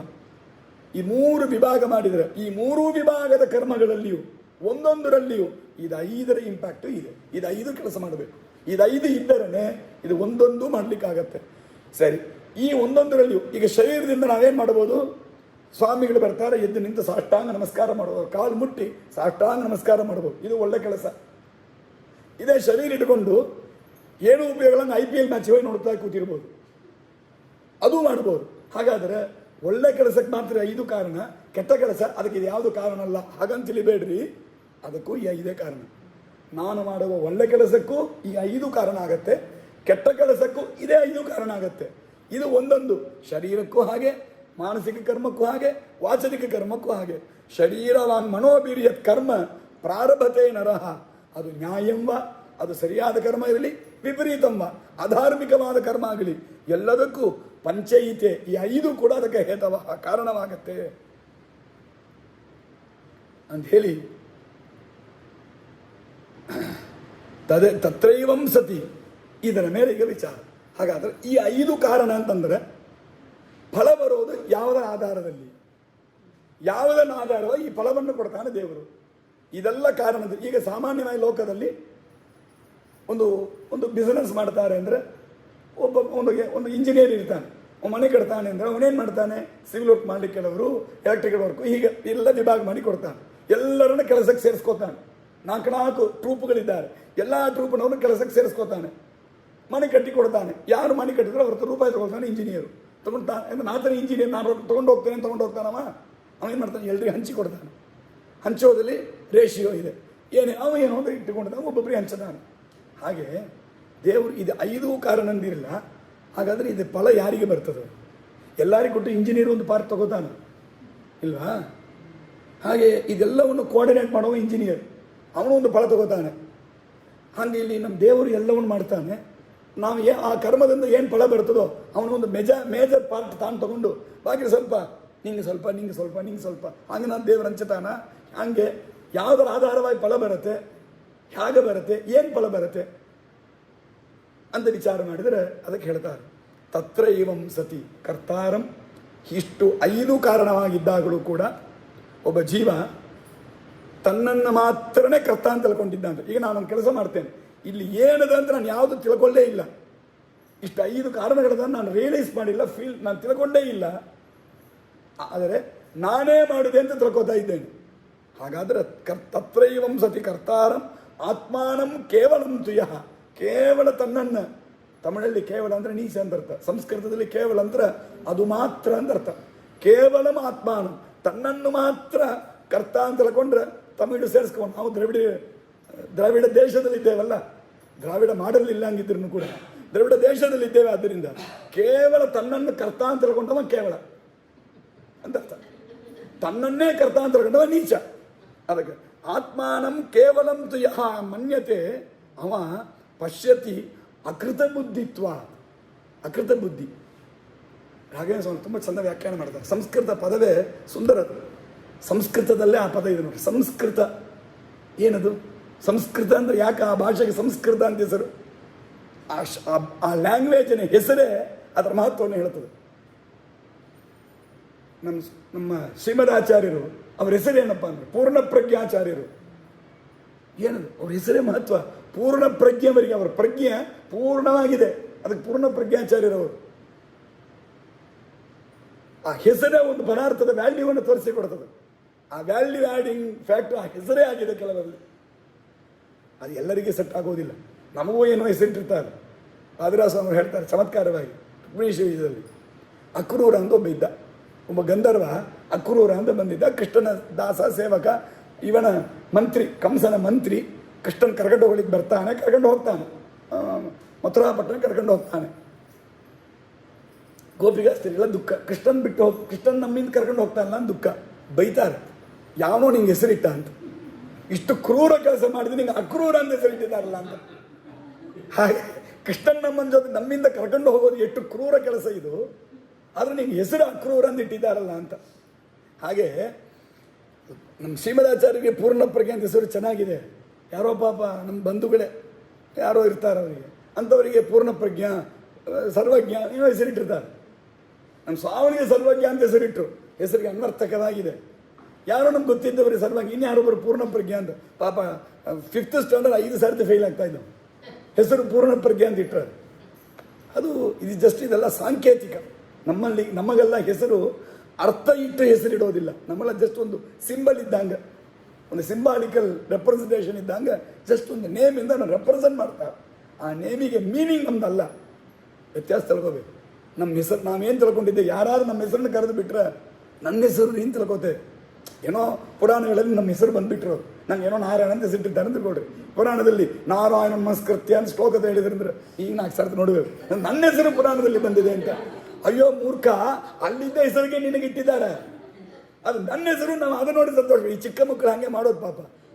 ಅದನ್ನ ಹಂಗೆ ಚಿಕ್ಕ ಮಕ್ಕಳು ಅಷ್ಟೇ ಅಲ್ಲ, ನಾವು ಅಷ್ಟೇ ದಡ್ರ ಇದ್ದೇವೆ. ಈಗ ನನ್ನ ಹೆಸರು ರೀ ಅಂತ ಅದ್ರ ಹೆಸರು ನಮಗೆ ಇಟ್ಟಿದ್ದಾರೆ. ಅದಕ್ಕೆ ನಮಗೆಲ್ಲ ಸಿಂಬಾಲ್ಗಳ ರೆಪ್ರೆಸೆಂಟೇಷನ್ ಇದ್ದಂಗೆ ಒಂದು ವರ್ಡ್ ನಮ್ಮನ್ನು ರೆಪ್ರೆಸೆಂಟ್ ಮಾಡ್ತದೆ ಅಷ್ಟೇ ಹೊರತು ನನ್ನ ಹೆಸರು, ಆ ವರ್ಡಿನ ಮೀನಿಂಗ್ ನಾನಲ್ಲ.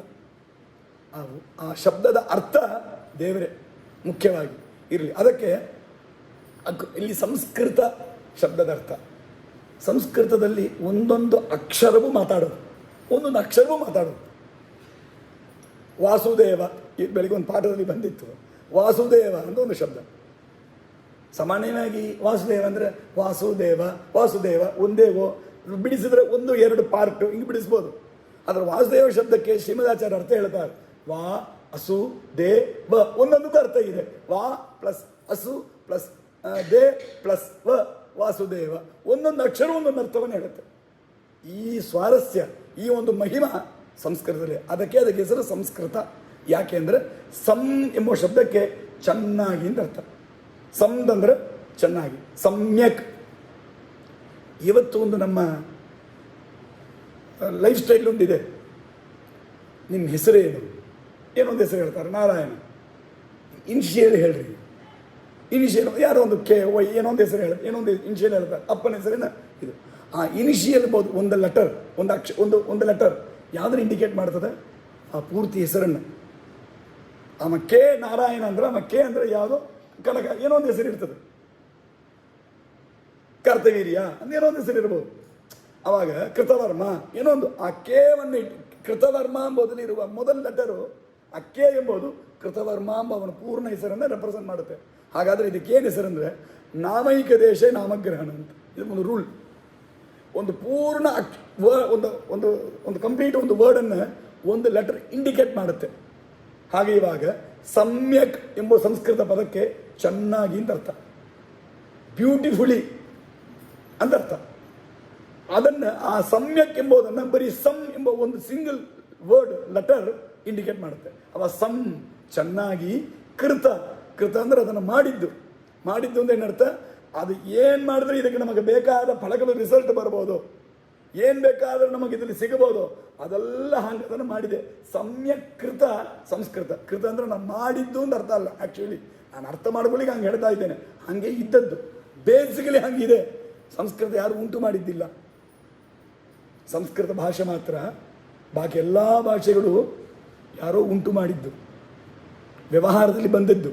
ಅದರ ಸಂಸ್ಕೃತ ಮಾತ್ರ ಹಾಗೇ ಇದ್ದದ್ದು, ಅನಾದಿನಿತ್ಯ. ಸಂಸ್ಕೃತ ಭಾಷೆಗೆ ಮಾತ್ರ ಈ ಮಹತ್ವ. ಇದು ವೇದಗಳಲ್ಲಿ ಹೇಳಿದ್ದಾರೆ. ಸತ್ಯಜ್ಞಾನ ತೀರ್ಥರು ಇದರ ಬಗ್ಗೆ ತುಂಬ ದೊಡ್ಡ ಚರ್ಚೆಗಳ ಮಾಡಿ ಸಿವಿಲ್ ಸೂಟ್ ಅಂತ ಹೇಳಿದಾರಲ್ವ, ಅಲ್ಲಿಲ್ಲ. ಮತ್ತು ಬ್ರಹ್ಮಸೂತ್ರದಲ್ಲಿ ಬಂದಿರುವ ವಿಷಯಗಳನ್ನು ಇಲ್ಲಿ ತೋರಿಸಿಕೊಡ್ತಾರೆ. ಚಾಂದೋಗ್ಯ ಉಪನಿಷತ್ತು ಬ್ರಹ್ಮಸೂತ್ರ ಇದರಲ್ಲಿ ಬಂದದ್ದನ್ನು ತುಂಬ ವಿಶೇಷವಾಗಿ ತಿಳಿಸ್ಕೊಡ್ತಾರೆ. ಅದು ಸಬ್ಜೆಕ್ಟ್ ಬೇರೆ ಹೋಗುತ್ತೆ. ಅದರಿಂದ ಇಲ್ಲಿ ಏನಾಯ್ತು ಅಂದರೆ, ಆ ಸಂಸ್ಕೃತ ಭಾಷೆನೇ ಸ್ವಾರಸ್ಯ. ಇಲ್ಲಿ ಏನಾಗಿದೆ ಅಂದರೆ ಅಕೃತ ಬುದ್ಧಿತ್ವ. ಸೊ ಸಂಸ್ಕೃತ ಎಂಬುದು ನಾವೇನು ಅರ್ಥ ತಿಳ್ಕೊಂಡೇವೆ, ಯಾವುದೊಂದು ತುಂಬ ಚೆನ್ನಾಗಿ ರೆಡಿ ಆಗಿದೆಯೋ, ನಮಗೆ ತುಂಬ ಬೆನಿಫಿಷರಿ ಆಗಿದೆಯೋ ಅದು ಸಂಸ್ಕೃತ.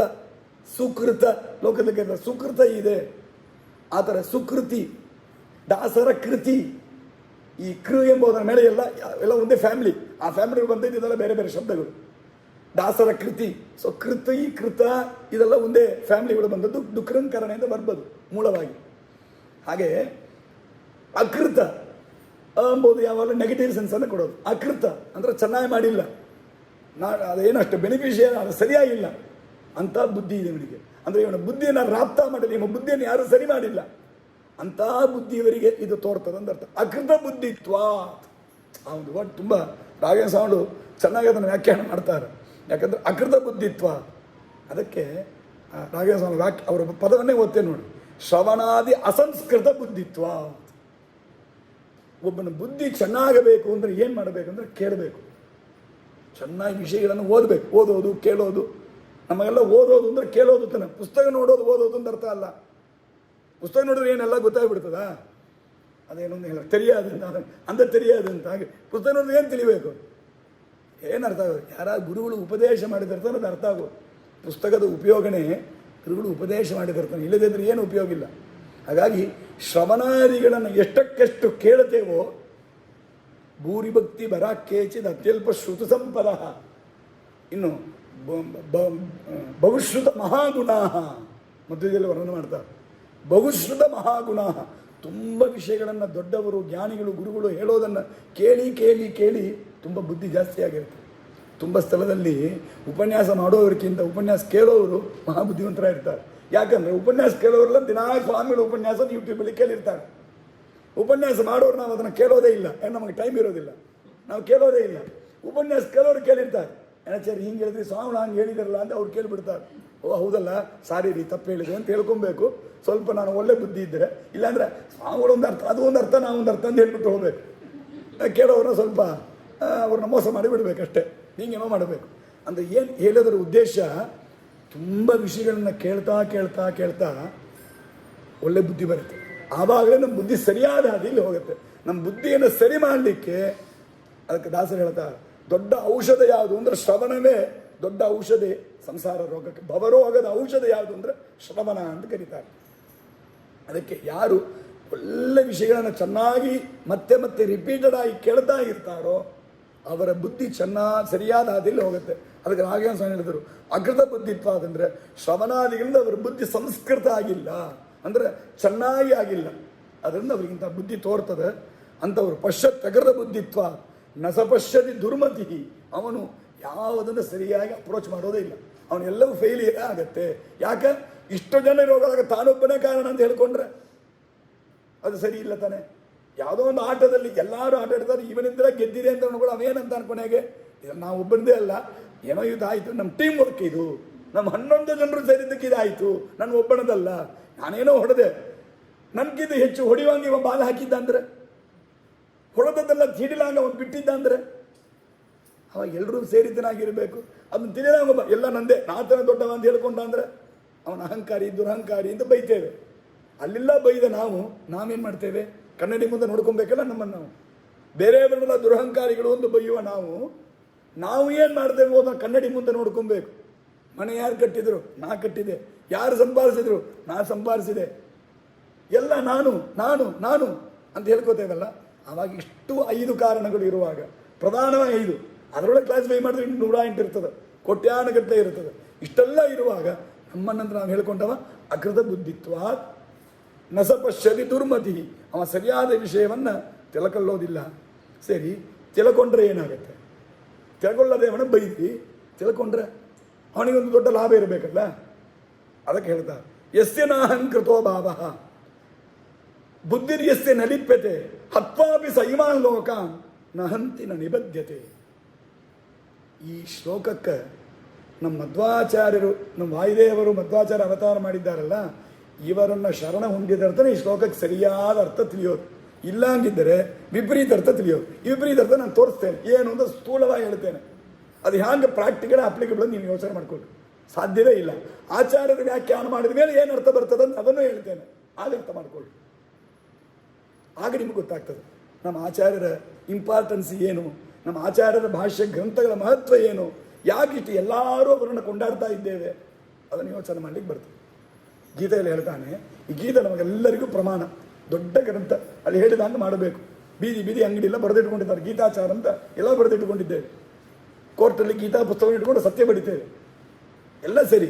ಆ ಗೀತೆಯಲ್ಲಿ ಹೇಳಿದ ವಾಕ್ಯ ನೋಡ್ರಿ, ಯಾರಿಗೆ ಅಹಂಕಾರ ಬುದ್ಧಿ ಇಲ್ಲವೋ, ನಾನೇ ಮಾಡ್ತೇನೆ ಅಂತ ತಿಳ್ಕೊಂಡಿಲ್ಲವೋ, ಕಿಂತು ಈ 5 ಕಾರಣ ಅಂತ ಯಾವ ತಿಳ್ಕೊಂಡಿದ್ದಾನೋ, ಎಸ್ಸೆ ಬುದ್ಧಿರ್ ನಲಿಪ್ಯತೆ, ಯಾವನಿಗೆ ಮಾಡಿದ ವಿಷಯದಲ್ಲಿ ಫಲದಲ್ಲಿ ಲೇಪ ಇಲ್ಲವೋ, ನಾ ಮಾಡಿದ್ದೇನೆ ಅಂತ ಲೇಪ ಇಲ್ಲವೋ, ಈ ಫಲ ನಂಗೆ ಬೇಕು ಅಂತ ಆಶೆ ಇಲ್ಲವೋ, ಅವ ಹತ್ವಾಭಿ ಸೈಮಾ ಲೋಕಾನ್, ಎಲ್ಲ ಲೋಕವನ್ನು ಕೊಂದರೂ ಕೂಡ ನಸಲಿಪ್ಯತೆ, ಅವನಿಗೆ ಪಾಪ ಬರೋದಿಲ್ಲ. ಎಲ್ಲರನ್ನು ಕೊಂದ್ಬಿಟ್ರು ಅರೆಸ್ಟ್ ಮಾಡಬಾರ್ದು. ಈಗ ಎಲ್ಲ ಇದಿಟ್ಕೊಂಡು ಗನ್ ಇಟ್ಕೊಂಡು ಎಲ್ಲರೂ ಶೂಟ್ ಮಾಡಿದ್ರು ಕೂಡ ಅವನು ಅರೆಸ್ಟ್ ಮಾಡಬಾರ್ದು ಅಂತ ತೋರ್ತದೆ ಗೀತೆಗೆ ಅರ್ಥ. ಹಿಂಗೆ ಒಪ್ಕೊಂಬೋಣ, ಇದು ಅರ್ಥ ಕರೆಕ್ಟಾ? ಪ್ರಾಕ್ಟಿಕಲ್ ಸರಿಯಾ? ಲಾಜಿಕಲ್ ಕರೆಕ್ಟಾ? ಇದು ಅದು ಗೀತೆಯಲ್ಲಿ ಹೇಳಿದ್ದಾರಲ್ಲ, ಹ್ಯಾಂಗೆ ಅರ್ಥ ಮಾಡ್ಕೊಬೇಕು ಇದನ್ನು?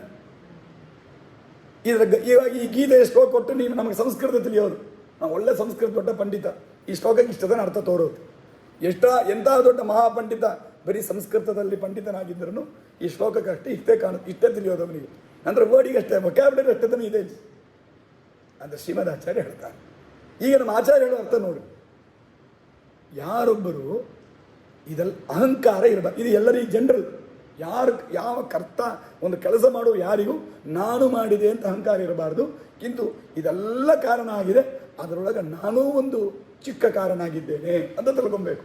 ಅವರ ಪ್ರೇರಣೆಯಿಂದ, ಅವರ ಅನುಗ್ರಹದಿಂದ ನಾನೂ ಆಗಿದ್ದೇನೆ ಅಂತ ತಿಳಿಯೋದು, ಇದು ಒಂದು.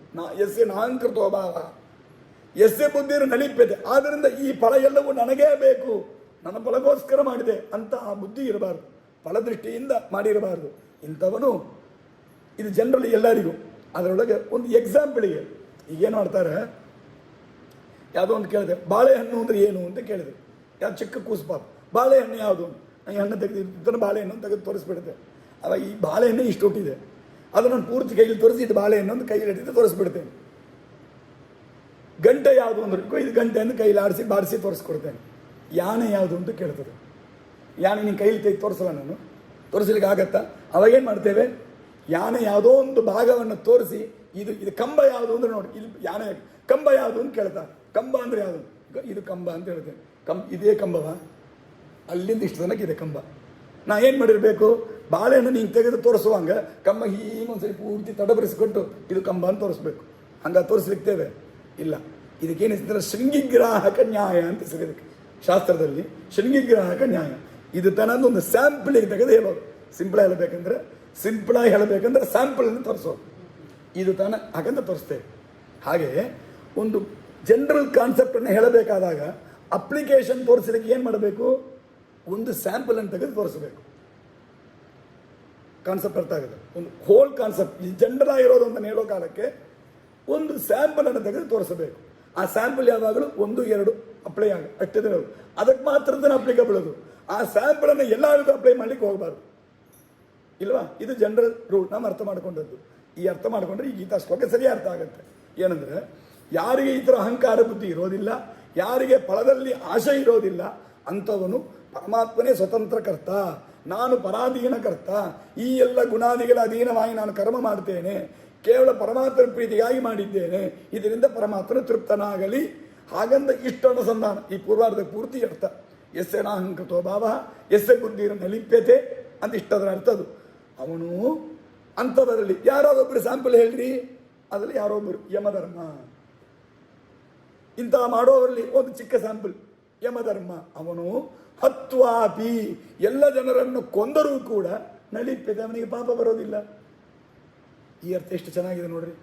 ಯಾರು ಕೊಂದರೂ ಅವನಿಗೆ ಪಾಪ ಬರೋದಿಲ್ಲ ಅಂತ ಹೀಗೆ ಜನರಲೈಸ್ಡ್ ಅರ್ಥ ಮಾಡಬಾರ್ದು.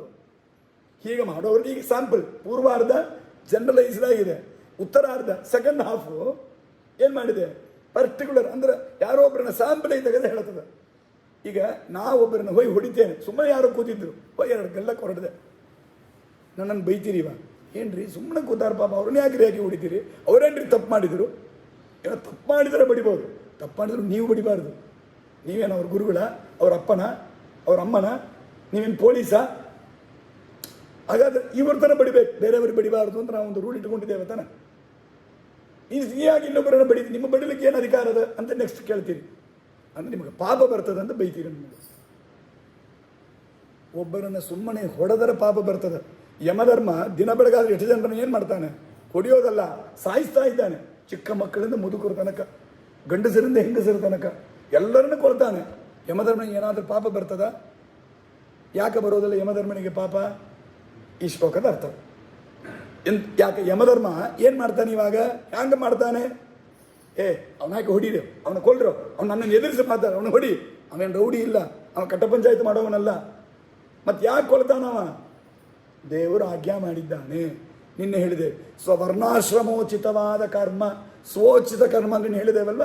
ಯಮಧರ್ಮ ಯಾಕಂತ ಇದ್ದವ, ನಾನು ಹೊಡೆದ್ರೆ ನನ್ನ ಮೇಲೆ ಕೇಸ್ ಹಾಕ್ತಾರೆ, ಪೊಲೀಸ್ ಹೊಡೆದ್ರೆ ಅವನಿಗೆ ಅವಾರ್ಡ್ ಕೊಡ್ತಾರೆ. ಹೊಡೆಯೋದು ಯಾರು ಹೊಡೆದ್ರೆ ಏನ್ರಿ, ಒಬ್ಬ ಹೊಡೆದ್ರೆ ಅವನಿಗೆ ಅವಾರ್ಡು, ನಾನು ಹೊಡೆದ್ರೆ ನನಗೆ ಕೇಸಾ ಅಂದರೆ ಅದಕ್ಕೆ ಡೆಪ್ಯೂಟೆಡ್ ಅವನ ಅಧಿಕಾರವೇ ಅದು. ಹಾಗೆ ಯಮ ಯಾಕೋಸ್ಕರ ಯಾವುದಕ್ಕೆ ಇಟ್ಟಿದ್ದನ್ನ ಯವನನ್ನು ಜನರನ್ನು ಕೊಲ್ಲೋದಕ್ಕೆ, ಸಂಹಾರ ಕ್ರಿಯಾದಲ್ಲಿ ಯಮ ರುದ್ರ ಇವರನ್ನು ಇಟ್ಟಿದ್ದಾರೆ. ಆ ಯಮಧರ್ಮ ತನ್ನ ಸ್ವೋಚಿತ ಕರ್ಮ ಪ್ರಜೆಗಳನ್ನು ಕೊಲ್ಲೋದು, ಅಂದರೆ ಅವರ ಆಯುಷ್ಯ ಮುಗಿದವರನ್ನು ಕೊಳ್ತಾನೆ. ಇವರನ್ನು ಸುಮ್ಮನೆ ರ್ಯಾಂಡಮ್ ಆಗಿ ಕೊಲ್ಲೋದಿಲ್ಲ. ಈಗ ಏನು ತೆಗಿತಾರೆ, ಇದು ತೆಗಿತಾರಲ್ಲ ಸ್ಯಾಂಪಲ್, ರ್ಯಾಂಡಮ್ ಆಗಿ ಸ್ಯಾಂಪಲ್ ತೆಗಿತಾರೆ. ಹಾಗೆ ಯಮಧರ್ಮ ಇವತ್ತು ಈ ಬಿದ್ರು 4 ಜನರ ಸಾಯಿಸು, ಆ ಬಿದ್ರು 4 ಜನರ ಸಾಯಿಸು, ಒಂದರಿಗೆ ಇಷ್ಟು ಟಾರ್ಗೆಟ್ ಇಟ್ಕೊಂಡು ಹಾಗೆಲ್ಲ ಮಾಡೋದಿಲ್ಲ.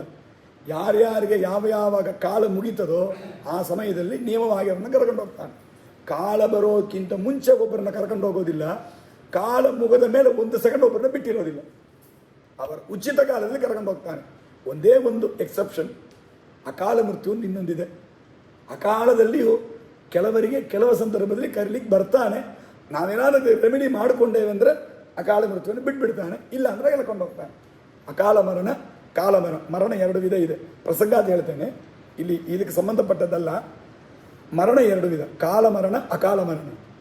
ಅಕಾಲ ಮರಣ ಅಂದರೆ ನನಗೆ ಇಷ್ಟು ಟೈಮ್ ಇದೆ, ನನಗೊಂದು 80 ವಯಸ್ಸುವರೆಗೆ ಆಯುಷ್ಯ ಇದೆ, ಅದರ 50ನೇ ವಯಸ್ಸಲ್ಲಿ ದೋಚಿದ್ರೆ ಒಂದು ಗಂಡವಿದೆ, ಹಾಗೆ ಏನೋ ನೀವು ಪರಿಹಾರ ಮಾಡಿಕೊಂಡ್ರೆ ಈ ಏನೋ ಒಂದು ಕೆಲಸ ಮಾಡಿದ್ರೆ ನಿಮಗೆ ಪರಿಹಾರ ಆಗಬಹುದು ಅಂತಾರೆ.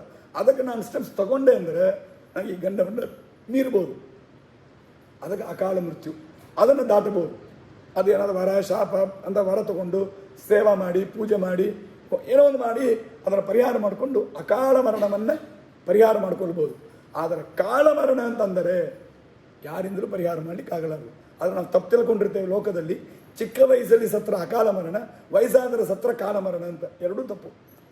ಕಾಲ ಮರಣಕ್ಕೆ ಚಿಕ್ಕ ವಯಸ್ಸಲ್ಲಿ ಅಕಾಲ, ದೊಡ್ಡ ವಯಸ್ಸಾದರೆ ಕಾಲ ಅಂತ ಅರ್ಥ ಇಲ್ಲ. ಅವರಿಗೆ ಅಂತ ಒಂದು ಸ್ಟಿಪ್ಯುಲೇಟೆಡ್ ಟೈಮ್ ಇರುತ್ತೆ, ಆ ಟೈಮ್ ತನಕ ಅದು ಇರಬೇಕು, ಅವರು ಇರ್ತಾರೆ. ಅದಿದ್ದರೆ ಅದು ಕಾಲ ಮರಣ. 5 ವರ್ಷವೂ ಇರ್ಬೋದು, 5 ನಿಮಿಷವೂ ಇರ್ಬೋದು, 5 ವರ್ಷ ಇರ್ಬೋದು, 50 ವರ್ಷ ಇರ್ಬೋದು, ಅದು ಸಂಬಂಧ ಇಲ್ಲ.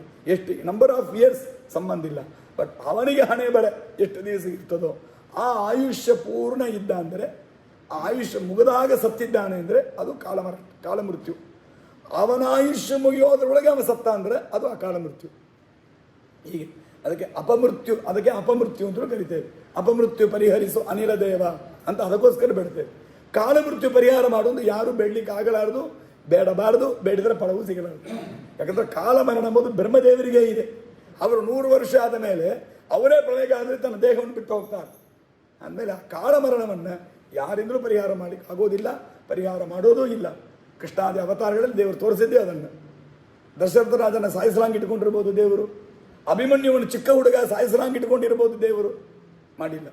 ಯಾರ್ಯಾರಿಗೆ ಅವರವರ ಕಾರ್ಯ ಇದೆ, ಎಷ್ಟು ದಿವಸ ಅವರ ಋಣಾನು ಬಂದ ಏನಿದೆಯೋ ಅಷ್ಟಕ್ಕೆ ತಕ್ಕ ಇಟ್ಟಿರ್ತಾನೆ, ಆಮೇಲೆ ಬಿಡ್ತಾನೆ, ಇರಲಿ, ಅದು ಬೇರೆ. ಹಾಗಾಗಿ ಮರಣ, ಯಮಧರ್ಮ, ಅದು ಕಾಲ ಮರಣವೋ ಅಕಾಲ ಮರಣವೋ ಯಾವ ಸಂದರ್ಭದಲ್ಲಿ ಆ ಜೀವನನ್ನು ಕರ್ಕೊಂಡು ಹೋಗಬೇಕೋ ಸರಿಯಾಗಿ ಹೊತ್ತಿಗೆ ಬಂದ್ಬಿಡ್ತಾರೆ. ಒಂದು ಕ್ಷಣ ಅಂಬೋದು ನಮಗೆ ಕ್ಷಣಕ್ಕಿಂತ ಚಿಕ್ಕ ಟೈಮ್ ಗೊತ್ತಿಲ್ಲ ಅನ್ನೋದು ಕ್ಷಣ ಅಂತ ಇರ್ತೇವೆ. ಒಂದು ನ್ಯಾನೋ ಸೆಕೆಂಡ್ ಕೂಡ ಕಡಿಮೆ ಇರೋದಿಲ್ಲ, ಜಾಸ್ತಿ ತಗೊಳ್ಳೋದಿಲ್ಲ, ಎಕ್ಸಾಕ್ಟ್ ಆ ಟೈಮಿಗೆ ಬರ್ತಾರೆ, ಅಷ್ಟು ಅಕ್ಯುರೇಟಾಗಿ ಮಾಡ್ತಾರೆ ಯಮಧರ್ಮ. ಹಾಗೆ ಆ ಯಮಧರ್ಮ ಇಷ್ಟು ಜನರನ್ನು ಸಾಯಿಸ್ತಾರಲ್ಲ, ಅವನಿಗೆ ಬ್ರಹ್ಮಹತ್ಯಾ ದೋಷ ಬರ್ತದ?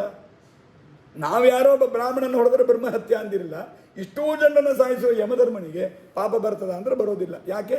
ಯಮಧರ್ಮ ಇದು ನನಗೆ ಸೋಚಿತ ಕರ್ಮ ಅಂತ ತಿಳ್ಕೋತಾನೆ ಫಸ್ಟ್. ಅನಂತರದಲ್ಲಿ ಇದು ಪರಮಾತ್ಮನೇ ನನ್ನೊಳಗಿಂದ ಮಾಡಿಸ್ತಾ ಇದ್ದಾನೆ ಅಂತ ದೇವರ ಕರ್ತೃತ್ವ ಅನುಸಂಧಾನ ಇದೆ. ನಾನು ಪರಾಧೀನ, ನಾನು ಸ್ವತಂತ್ರವಾಗಿ ಮಾಡ್ತಾ ಇಲ್ಲ ಅಂತ ಅಭಿಮಾನ ತ್ಯಾಗ ಮಾಡಿದ್ದಾನೆ. ನಿನ್ನೆ ಹೇಳಿದ ಸನ್ಯಾಸ ತ್ಯಾಗ 2-3 ದಿವಸ ಹೇಳಿದ ಎಲ್ಲವನ್ನೂ ಈಗ ಸೇರಿಸ್ಕೊಳ್ರಿ. ಅಭಿಮಾನ ತ್ಯಾಗ ಮಾಡಿದ್ದಾನೆ, ಅಭಿಮಾನ ಮಾಡೋದಿಲ್ಲ.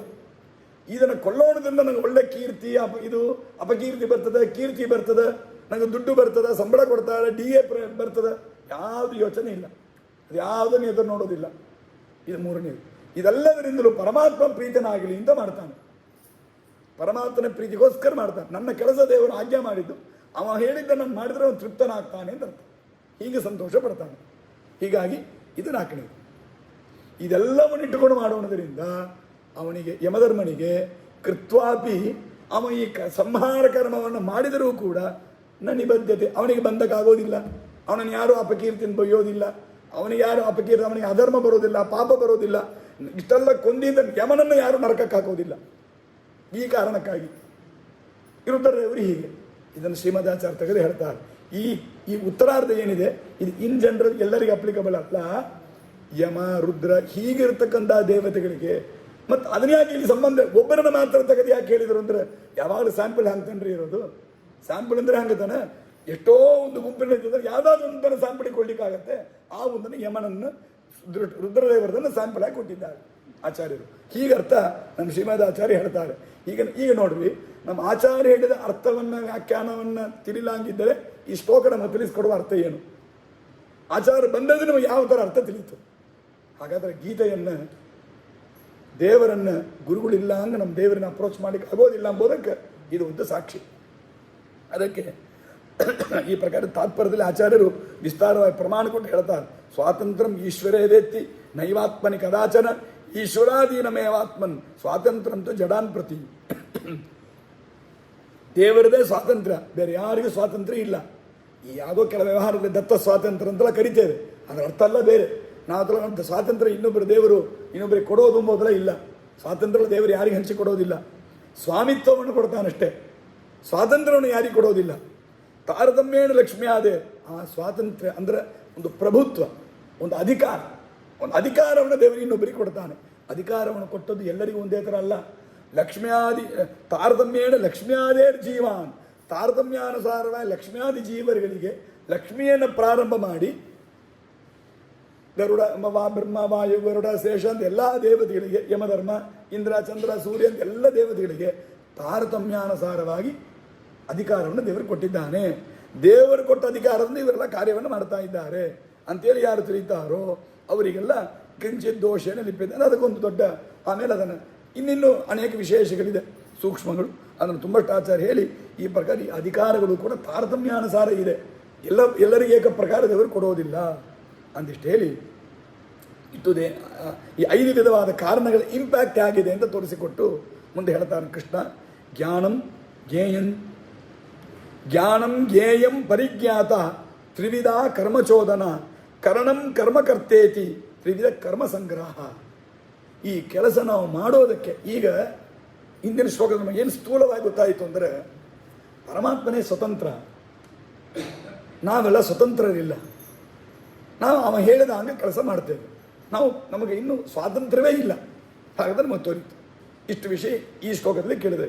ಇದಕ್ಕೆ ಮುಂಚೆ ನಾನು ಹೇಳುವಾಗ ಒಂದು ಮಾತು ಹೇಳಿದ್ದೆ, ಕರ್ತ ಅಂತಂದ್ರೆ ಯಾರಿಗೆ ಸ್ವಾತಂತ್ರ್ಯ ಇದೆಯೋ ಅವನೇ ಕರ್ತ ಅಂತ ಹೇಳಿದೆವು. ಸರಿ, ಫಲ ಬರಬೇಕಾದಾಗ ನಾನು ಅದಕ್ಕೆ ಮುಂಚೆ ಇನ್ನೊಂದು ಮಾತು ಹೇಳಿದೆ. ಒಬ್ಬ ಇಂಜಿನಿಯರ್ ಏನು ಮಾಡ್ತಾನೆ, ಎಲ್ಲರಿಗೂ ಟೀಮ್ ವರ್ಕ್ ಕೆಲಸ ಮಾಡಿಸ್ಕೊಂಡು ಎಲ್ಲರಿಗೂ ಅವರವರಿಗೆ ಬೇಕಾದ ಭಾಗ ತಗೋತಾನೆ, ತನಗೊಂದು ಭಾಗ ತಗೊಳ್ತಾನೆ ಅಂತ ಹೇಳಿದ್ದೆ. ಹಾಗಾದ್ರೆ ಮಾಡಿದ ಕರ್ಮಕ್ಕೆ ಒಂದು ಫಲ ಬರಬೇಕು, ಆ ಫಲವನ್ನು ಡಿಸ್ಟ್ರಿಬ್ಯೂಟ್ ಮಾಡ್ತಾನೆ. ಅವನು ಏನೋ ಒಂದು ಕ್ರಮ ಇಟ್ಟುಕೊಂಡಿದ್ದಾನೆ, ಸಿಸ್ಟಮ್. ಆ ಸಿಸ್ಟಮಿಗೆ ತಕ್ಕಂಗೆ ನಾವೆಲ್ಲರಿಗೂ ಹಂಚಿಕೊಡ್ತಾನೆ.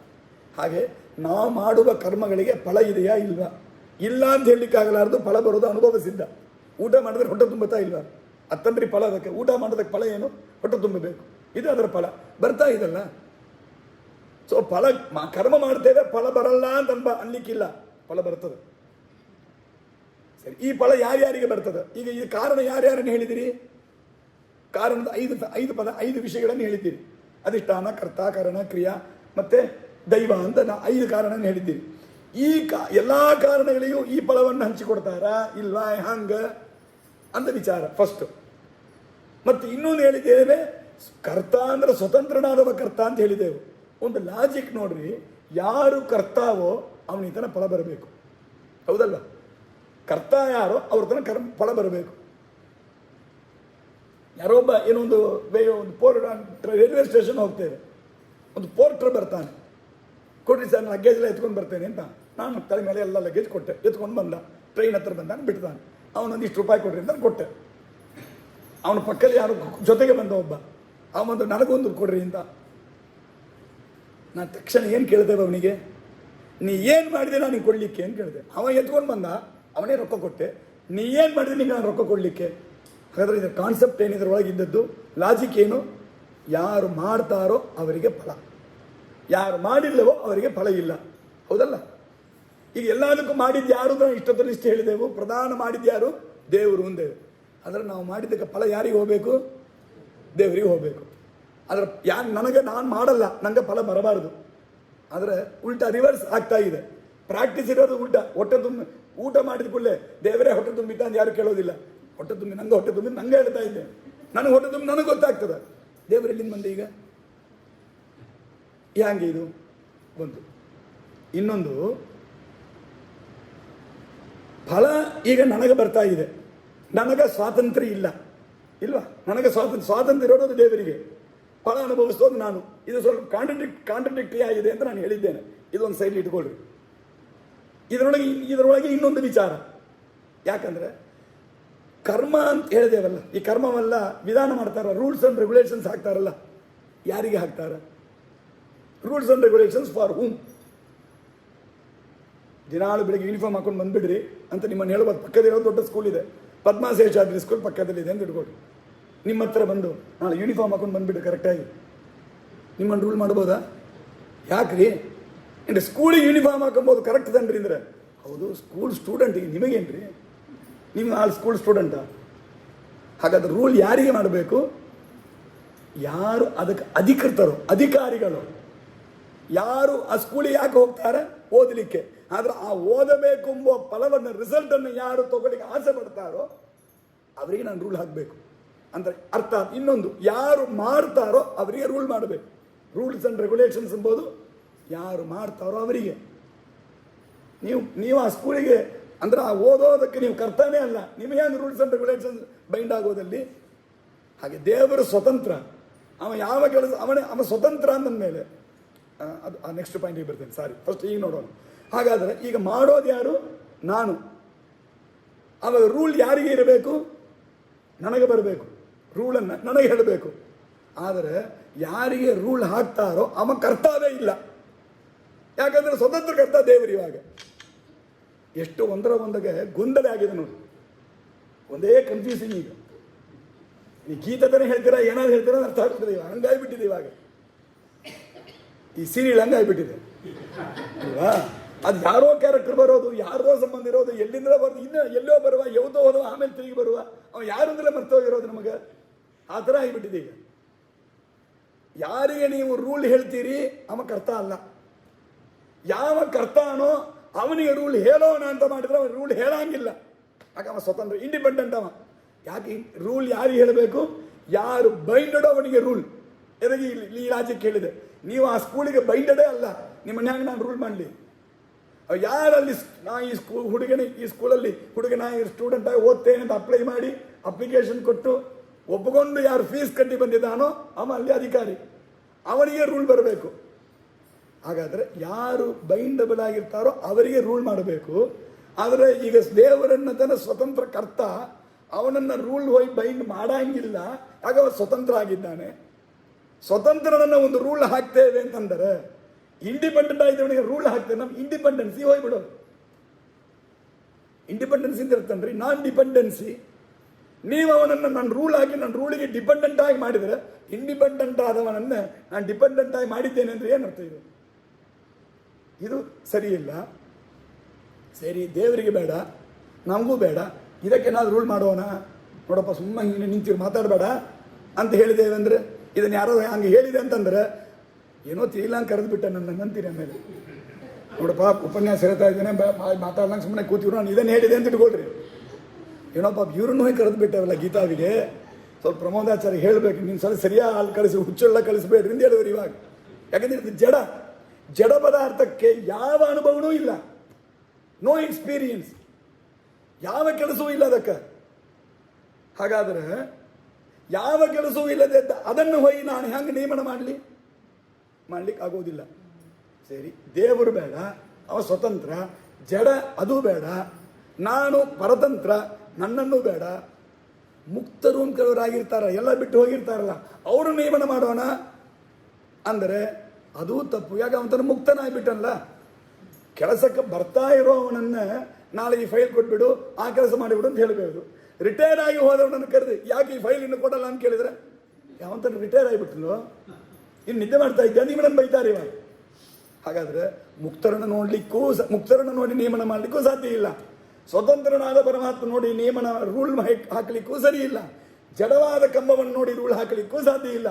ಸರಿಪ್ಪ, ರೂಳೇ ಬೇಡ ಅಂತ ಇಟ್ಬಿಡ, ನೀಟೇ ಬೇಡ ಅಂಬಂಗ, ರೂಳೇ ಬೇಡ ಅಂತ ಹೇಳಿಬಿಟ್ರೆ ಹಂಗೆ ಮಾಡಿಬಿಡೋಣ. ಇವಾಗ ಎಕ್ಸಾಮೇ ಬೇಡ, ಇನ್ಮೆ ರೂಳೇ ಬೇಡ ಯಾರಿಗೂ ಅಂತಂದರೆ ಅವ ಶಾಸ್ತ್ರ ಏನು ಮಾಡೋದು? ಶಾಸ್ತ್ರ ಏನು ಮಾಡ್ತಾ ಇದೆ? ರೂಲ್ ಮಾಡ್ತಾ ಇದೆ. ಸಂಧ್ಯಾ ಅಂದರೆ ಮಾಡು, ವೆಂಗಾಯ ತಿನ್ನಬೇಡ, ಅಗರಗ ಸಂಧ್ಯಾಮುಪಾಸೀತ, ಸತ್ಯಂ ವದ, ಧರ್ಮಂ ಚರ, ರೂಲ್ ಹೇಳ್ತಾ ಇದೆ. ಇದೆಲ್ಲ ಮಾಡಬೇಡ, ನಫಲಾಂಟು ಭಕ್ಷೇತ, ವೆಂಗಾಯ ತಿನ್ನಬೇಡ ಅಂತ ರೂಲ್ ನಮ್ಮನ್ನು ನೇಮ ಕಂಟ್ರೋಲ್ ಮಾಡ್ತಾ ಇದೆ. ವೇದ ಇದು ಮಾಡ್ತಾ ಇದೆ. ಆವಾಗ ವೇದ ಅದಕ್ಕೊಂದು ಅಪ್ಲಿಕೇಶನೇ ಇಲ್ಲ ಹಂಗಿದ್ದರೆ ಆ ವೇದ ಏನಾಗೋದು? ವೇಸ್ಟ್. ವೇದಗಳೇ ವೇಸ್ಟ್, ಈಗ ಶಾಸ್ತ್ರಗಳೇ ವೇಸ್ಟ್.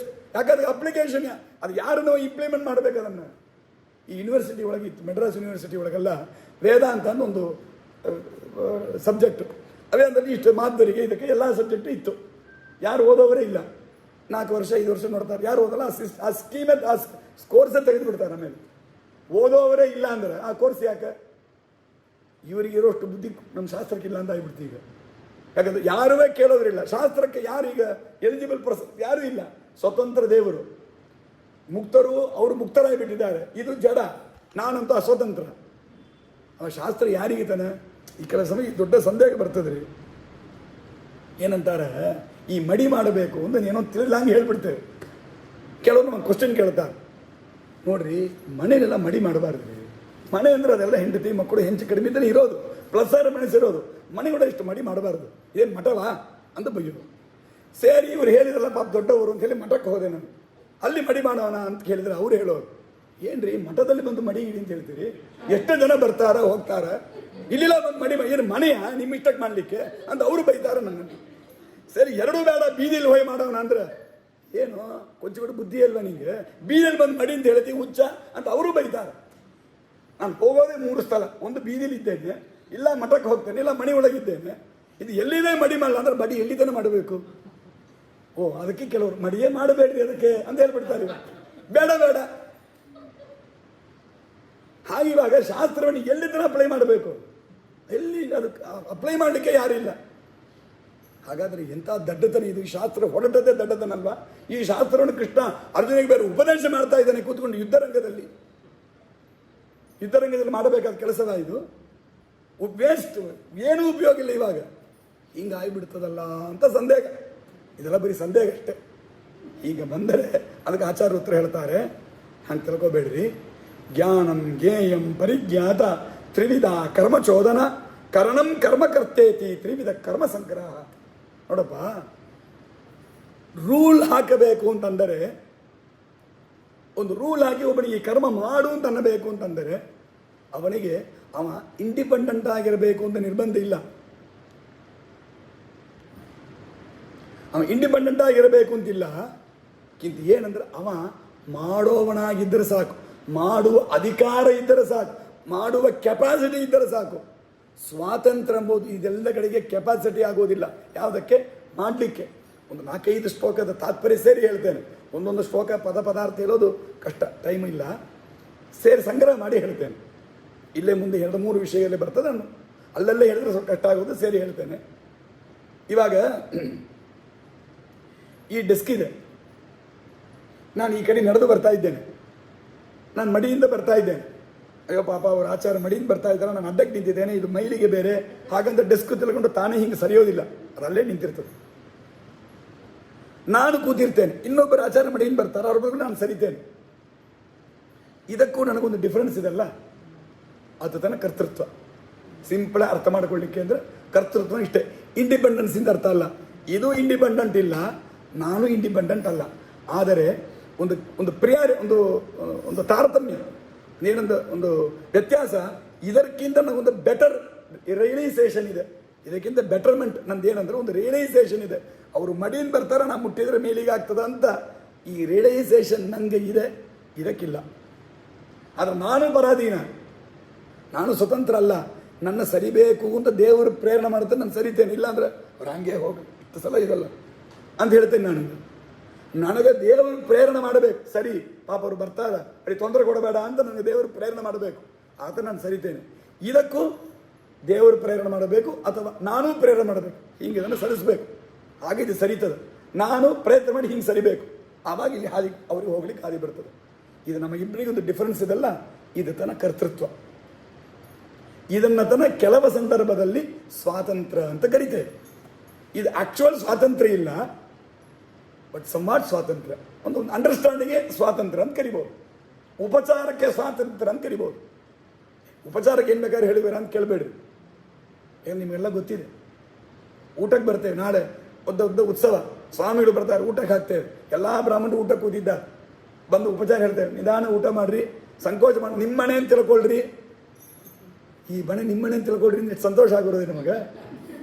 ಅವು ನಿಮ್ಮನೆ ಅಂದ್ರೆ ಏನಾಗಾದ್ರೆ ನಾಳೆ ಡಾಕ್ಯುಮೆಂಟ್ ತಂದುಬಿಡ್ಲ, ನಿಮ್ಮನೆ ಅಂತ ತಿಳ್ಕೊಳ್ರಿ ಅಂತ ಹೇಳಿದಿರಲ್ಲ ಅಂದ್ರೆ ಉಪಚಾರಕ್ಕೆ ಹೇಳಿದಿರಿ.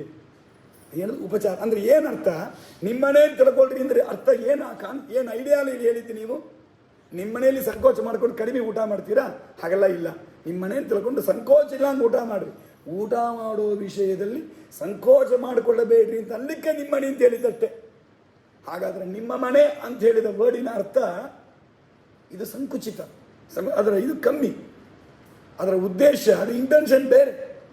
ನೀವು ಟೈಟಲ್ ಓನರ್ ಅಂತ ಅರ್ಥದಲ್ಲಲ್ಲ, ನೀವು ಚೆನ್ನಾಗಿ ಊಟ ಮಾಡ್ರಿ ಎಂಬ ಅಭಿಪ್ರಾಯದಲ್ಲಿ ಹೇಳಿದ್ದು.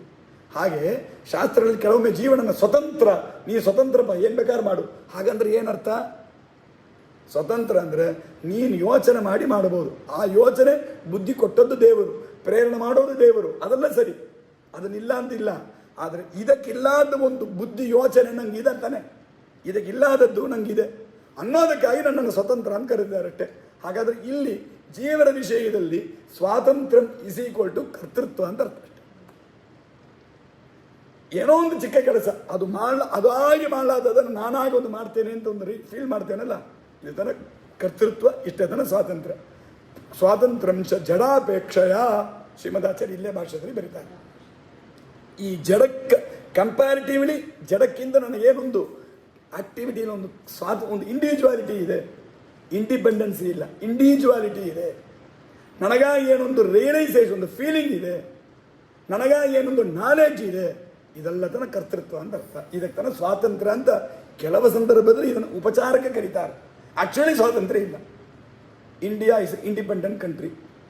ಪೆಟ್ರೋಲ್ ಎಲ್ಲಿಂದ ಬರ್ತದೆ, ಇನ್ನೇನೋ ಒಂದು ಪದಾರ್ಥ ಎಲ್ಲಿಂದ ಬರ್ತದೆ, ಇನ್ನೊಂದೆಲ್ಲ ಒಂದು ಎಲ್ಲಿಂದ ಬರ್ತದೆ, ಇನ್ನೊಂದೆಲ್ಲಿ ಎಲ್ಲ ಇನ್ನೊಂದು ಕಡೆಯಿಂದ ಬರ್ತದೆ. ಅದು ಇಂಡಿಯಾ ಇಸ್ ಇಂಡಿಪೆಂಡೆಂಟ್ ಕಂಟ್ರಿ ಅಂದ್ರೆ ಏನು? ಯಾರಿಂದ ಏನು ತಗೊಳ್ಬೇಕು ಅಂತ ನಾನು ಡಿಸೈಡ್ ಮಾಡ್ಕೊಳ್ತೇನೆ, ಅಷ್ಟಕ್ಕೆ ಇಂಡಿಪೆಂಡೆಂಟ್. ಅಷ್ಟೇ ಅಲ್ವಾ? ಪಾಲಿಸಿ ಮೇಕಿಂಗ್ ನಾನು ಇಂಡಿವಿಜುವಲ್, ನಿನ್ನ ಕೇಳಿ ನಾನು ಪಾಲಿಸಿ ಮಾಡ್ಕೊಳ್ಬೇಕಾಗಿಲ್ಲ ಅನ್ನೋದಕ್ಕೆ ನಾನು ಇಂಡಿಪೆಂಡೆಂಟ್. ಎಲ್ಲ ಕಡೆ ಲೋಕದಲ್ಲಿ ಇಷ್ಟೇ. ಅಂದರೆ ಇಂಡಿಪೆಂಡೆಂಟ್ ಎಂಬ ಶಬ್ದವೇ, ಅದರ ಸ್ವಾತಂತ್ರ್ಯ ಎಂಬುದೇ ದೇವರು ಒಬ್ಬರಲ್ಲಿ ತನ ನಿರವಧಿಕವಾಗಿ, ಅಂದರೆ ಅನ್ಕಂಡೀಷನಲ್ ಸ್ವಾತಂತ್ರ್ಯ ಎಂಬುದು ದೇವರೊಬ್ಬನಿಗೆ. ಇನ್ನು ಜಗತ್ತಲ್ಲಿ ಈವನ್ ಲಕ್ಷ್ಮಿಯನ್ನು ಶುರು ಮಾಡಿ ಯಾರಿಗೂ ಇಲ್ಲ. ಸೊ ಎಲ್ಲೆಲ್ಲಿ ಇಂಡಿಪೆಂಡೆಂಟ್ ಎಂಬ ಶಬ್ದ ದೇವರನ್ನು ಬಿಟ್ಟು ಬೇರೆ ಎಲ್ಲಿ ಹೇಳಿದ್ರು ಏನೋ ಒಂದು ಅದರಲ್ಲಿ ಒಂದು ಡಿಸ್ಕ್ಲೈಮರ್ ಬರೋದು. ಯಾವ ಡಿಸ್ಕ್ಲೈಮರ್ ಇಲ್ಲ ಹಂಗೆ ಸ್ವಾತಂತ್ರ್ಯವನ್ನು ಯಾರಿಗೂ ಹೇಳಲಿಕ್ಕಾಗಲ್ಲ. ಅದಕ್ಕೆ ನಿರವಧಿಕ, ಇದನ್ನು ಟೆಕ್ನಿಕಲ್ ಆಗಿ ಶಾಸ್ತ್ರೀಯವಾಗಿ ಹೇಳಬೇಕಂದ್ರೆ ನಿರವಧಿಕ ಸ್ವಾತಂತ್ರ್ಯ, ಅವದೇನೋ ಒಂದು ಬೌಂಡ್ರಿ, ಯಾವ ಬೌಂಡ್ರಿ ಕಟ್ಟುಕೋಪ ಯಾವುದಿಲ್ಲ ಹಂಗೆ ಅನ್ಲಿಮಿಟೆಡ್ ಸ್ವಾತಂತ್ರ್ಯ ಎಂಬುದು ದೇವರೊಬ್ಬನಿಗೆ. ಸ್ವೇಚ್ಛೆ ತನ್ನ ಮನಸ್ಸಿಗೆ ಬಂದಂಗೆ ಹ್ಯಾಂಗ್ ಬೇಕಾದ್ರೆ ನಡ್ಕೊಳ್ಳುವ ಸ್ವಾತಂತ್ರ್ಯ ದೇವರೊಬ್ಬನಿಗೆ. ಉಳಿದವರೆಲ್ಲರೂ ಕೂಡ ಪರಮಾತ್ಮನಿಂದ ಕೊಡಲ್ಪಟ್ಟ ಅಧಿಕಾರ ಪಡೆದಿದ್ದಾರೆ, ಒಂದು ದೊಡ್ಡ ಪವರ್ ಪಡೆದಿದ್ದಾರೆ. ಅದನ್ನು ಸ್ವಾತಂತ್ರ್ಯ ಅಂತ ಕೆಲವು ಸಮಯದಲ್ಲಿ ಕರೀತೇವೆ. ಪರಮಾತ್ಮ ಕೊಟ್ಟ ಒಂದು ಕರ್ತೃತ್ವವನ್ನು, ಅವನು ಕೊಟ್ಟ ಒಂದು ಕೆಲಸವನ್ನು ಮಾಡಿಕೊಂದು ಸಾಮರ್ಥ್ಯ, ಶಕ್ತಿ, ಅದನ್ನು ಸ್ವಾತಂತ್ರ್ಯ ಅಂತ ಕೆಲವು ಕಡೆಗೆ ಅಧಿಕಾರವನ್ನು, ಕೆಲವು ಕಡೆಗೆ ಶಕ್ತಿಯನ್ನು ನಾವು ಸ್ವಾತಂತ್ರ್ಯ ಅಂತ ಕರಿತೇವೆ ಹೊರತು ದೇವರನ್ನು ಬಿಟ್ಟು ಇನ್ಯಾರಿಗೂ ಸ್ವಾತಂತ್ರ್ಯ ಇಲ್ಲವೇ ಇಲ್ಲ. ಹಾಗಾದರೆ ಈಗ ಪ್ರಕೃತಿ ವಿಷಯಕ್ಕೆ ಬರೋಣ.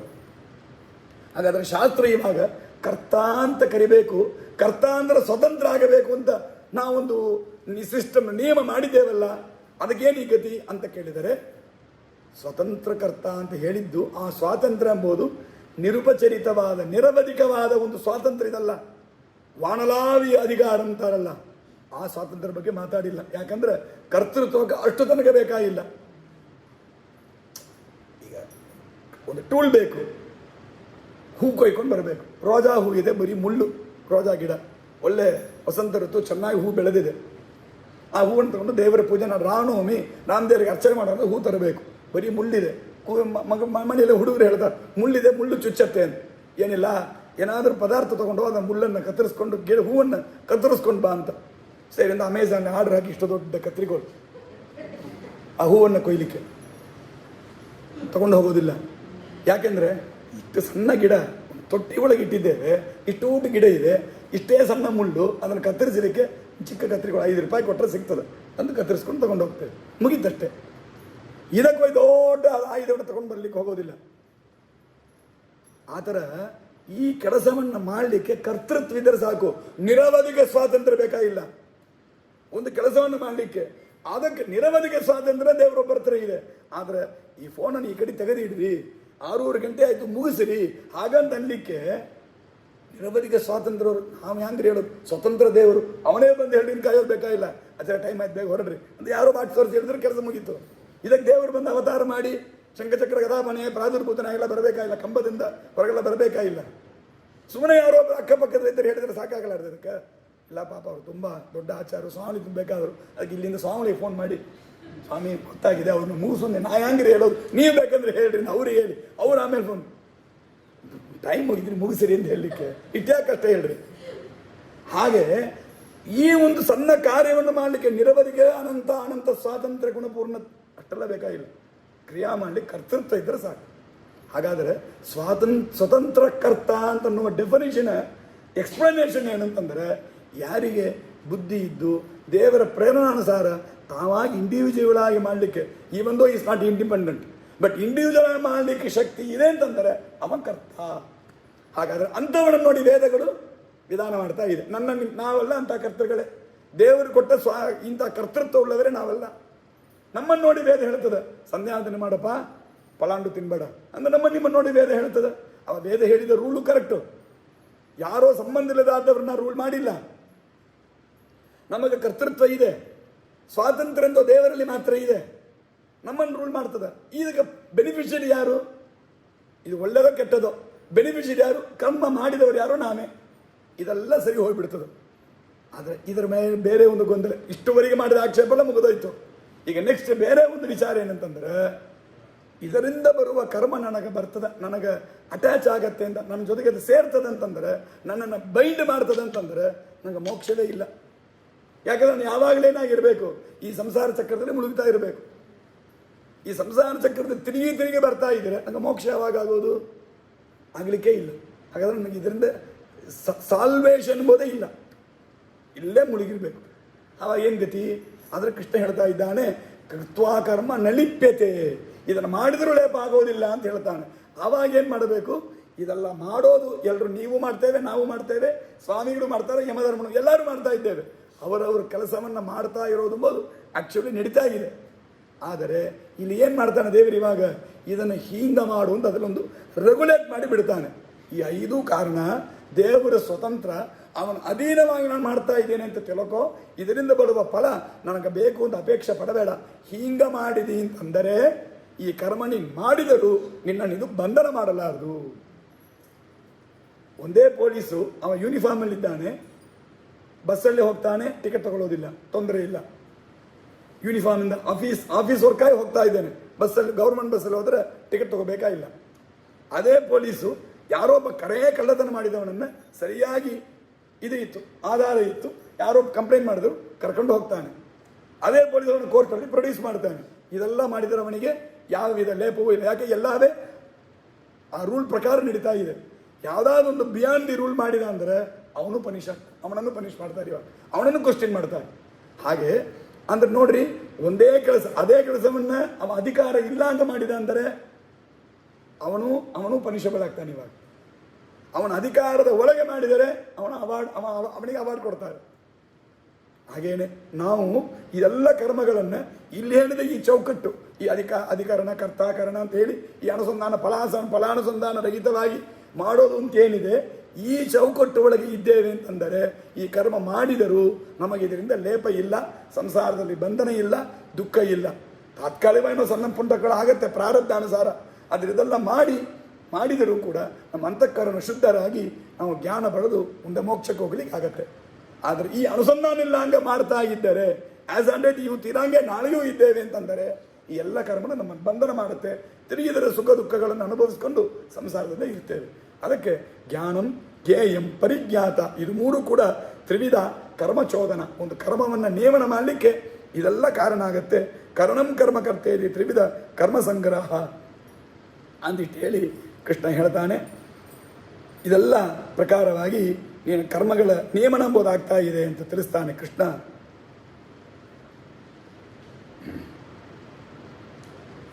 ಜ್ಞಾನಂ ಕರ್ಮ ಚ ಕರ್ತಾ ಚ ತ್ರಿದೈವ ಗುಣವೇತತಃ ಪ್ರೋಚ್ಯತೆ ಗುಣಸಂಖ್ಯಾನೆ ಯಥಾವ ಶೃಣುತಾನ್ಯಪಿ ಅಂಥೇಳಿ ಈ ಜ್ಞಾನ, ಜ್ಞೇಯ, ಪರಿಜ್ಞಾತ ಅಂತ ಇದೆಲ್ಲ ಒಂದು ನಿಯಮವನ್ನು ಹೇಳಿದ ದೇವರು ಈಗ ಮುಂದೆ ಏನು ಮಾಡ್ತಾನೆ, ಜ್ಞಾನವನ್ನೆಲ್ಲ ಇಂಟ್ರೊಡ್ಯೂಸ್ ಮಾಡಿ ಜ್ಞಾನವನ್ನು ತಂದರು. ಅಂದರೆ ಎಲ್ಲ ವಿಷಯ ತಿಳ್ಕೋಬೇಕು, ನೀ ಎಲ್ಲ ಕರ್ಮವನ್ನು ಮಾಡಬೇಕು ಅಂತ, ನೀನಿದನ್ನು ಮಾಡು ಅಂತ ಇದೆಲ್ಲ ಹೇಳ್ತಾನೆ. ಹಾಗಾದರೆ ಇದರೊಳಗೆ ಏನೇನು ವಿಷಯಗಳು ಬಂದಿದೆ? ಇವಾಗ ಮಾಡತಕ್ಕಂಥ ಕರ್ತ ಅಂತ ಒಬ್ಬ ಬಂದಿದ್ದಾನೆ. ಇವಾಗ ಕರ್ತ ಮಾಡೋವ ಸ್ವತಂತ್ರನಾದ ದೇವರನ್ನು ಬಿಟ್ಬಿಡಿ. ಯಾಕಂದ್ರೆ ದೇವರು ವಿಷಯ ಬೇರೆ ಅವನಿಗೆ, ಯಾಕಂದ್ರೆ ಫಲ ಅನುಭವಿಸುವ ದೇವರಲ್ಲ, ಅವನ ವಿಷಯ ಬೇರೆ. ಇನ್ನು ನಾನು ಇವತ್ತು ಮಾಡಿದ ಕ್ವಶನ್ ಒಂದು ಉಳಿದಿದೆ, ಅದನ್ನು ಆನ್ಸರ್ ನಾಳೆ ಹೇಳ್ತೇನೆ. ಅಂದರೆ ಎಲ್ಲವನ್ನೂ ಸ್ವತಂತ್ರನೇ ದೇವರು ಮಾಡ್ತಾನಲ್ಲ. ಇಂಜಿನಿಯರ್ ಇದ್ದಂಗೆ ದೇವರು ತನಗೇನೋ ಒಂದು ಪೋರ್ಷನ್ ತೊಗೊಳ್ತಾನ ಅಂತ ಒಂದು ಕ್ವಶನ್ ಇದೆ. As it is in ads ಅಂತ ಮಾಡಿಲ್ಲ, ಆಮೇಲೆ ನಾನು ಅದಕ್ಕೆ ಉತ್ತರ ಹೇಳ್ತೇನೆ. ಅವಾಗ ಕರ್ತ ಕೆಲಮ್ಮ ಮಾಡೋವ ಅಂತ ಒಬ್ಬ ಇದ್ದಾನೆ, ಕರ್ಮ ಅಂತ ಒಂದಿದೆ, ಇದೆಲ್ಲ ಮಾಡ್ಲಿಕ್ಕೆ ಬೇಕಾದ ಬುದ್ಧಿ ಅಂತ ಒಂದಿದೆ, ಇದೆಲ್ಲ ವಿಷಯ ಇದೆ. ಹಾಗಾದ್ರೆ ಇದು ಎಷ್ಟು ವಿಧ ಇದೆ, ಇದು ಹ್ಯಾಂಗಿದೆ?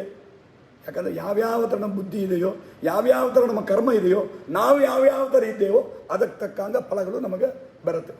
ಇದೆಲ್ಲದರ ಇಂಪ್ಯಾಕ್ಟ್ ಫಲದಲ್ಲಿ ಬರೋದು. ಒಂದು ಫಲ ಹ್ಯಾಂಗೆ ಬರುತ್ತೆ ಅಂದರೆ ಮೊದಲು ಮಾಡಿದವರು ಯಾರು ಅಂತ ನೋಡಬೇಕು. ಒಂದು ಆಪರೇಷನ್ ಅಂದರೆ ಯಾರು ಮಾಡ್ತಾರಂತ ಫಸ್ಟ್ ಡಾಕ್ಟ್ರ್ ಯಾರು? ಆ ಡಾಕ್ಟ್ರ್ ಒಳ್ಳೆ ಡಾಕ್ಟ್ರಪ್ಪ, ಚೆನ್ನಾಗಿ ಮಾಡ್ತಾರೆ ಅಂತಾರೆ. ಫಸ್ಟ್ ಮಾಡೋರು ಯಾರು, ಏನು ಮಾಡ್ತಾರೆ, ಆಮೇಲೆ ಅವರು ಅದನ್ನು ತಿಳ್ಕೊಂಡಿದ್ದಾರೆ, ಆದರೆ ಏನು ಬೇಕಾಗಿದೆ, ಇದೆಲ್ಲ ಎಷ್ಟು ವಿಧ ಇದೆ. ಇದು ಸಾತ್ವಿಕ, ರಾಜಸ, ತಾಮಸ, ಜ್ಞಾನ, ಕರ್ಮ, ಕರ್ತ. ಇದು ಮೂರು ಕೂಡ ಒಂದೊಂದು ಸಾತ್ವಿಕ, ರಾಜಸ, ತಾಮಸ ಅಂತ ಮೂರು ವಿಧ ಇದೆ. ಯಾವ್ದು ಹೆಂಗಿದೆ ಮುಂದೆ ಅದನ್ನು ವಿವರಣೆ ಮಾಡ್ತಾರೆ. ಅದನ್ನು ನಾಳಿನ ದಿವಸ ಕೃಷ್ಣಾರ್ಪಣ ಮಸ್ತೇ. ಈಗ 1/4 ಬಂದಿದೆ.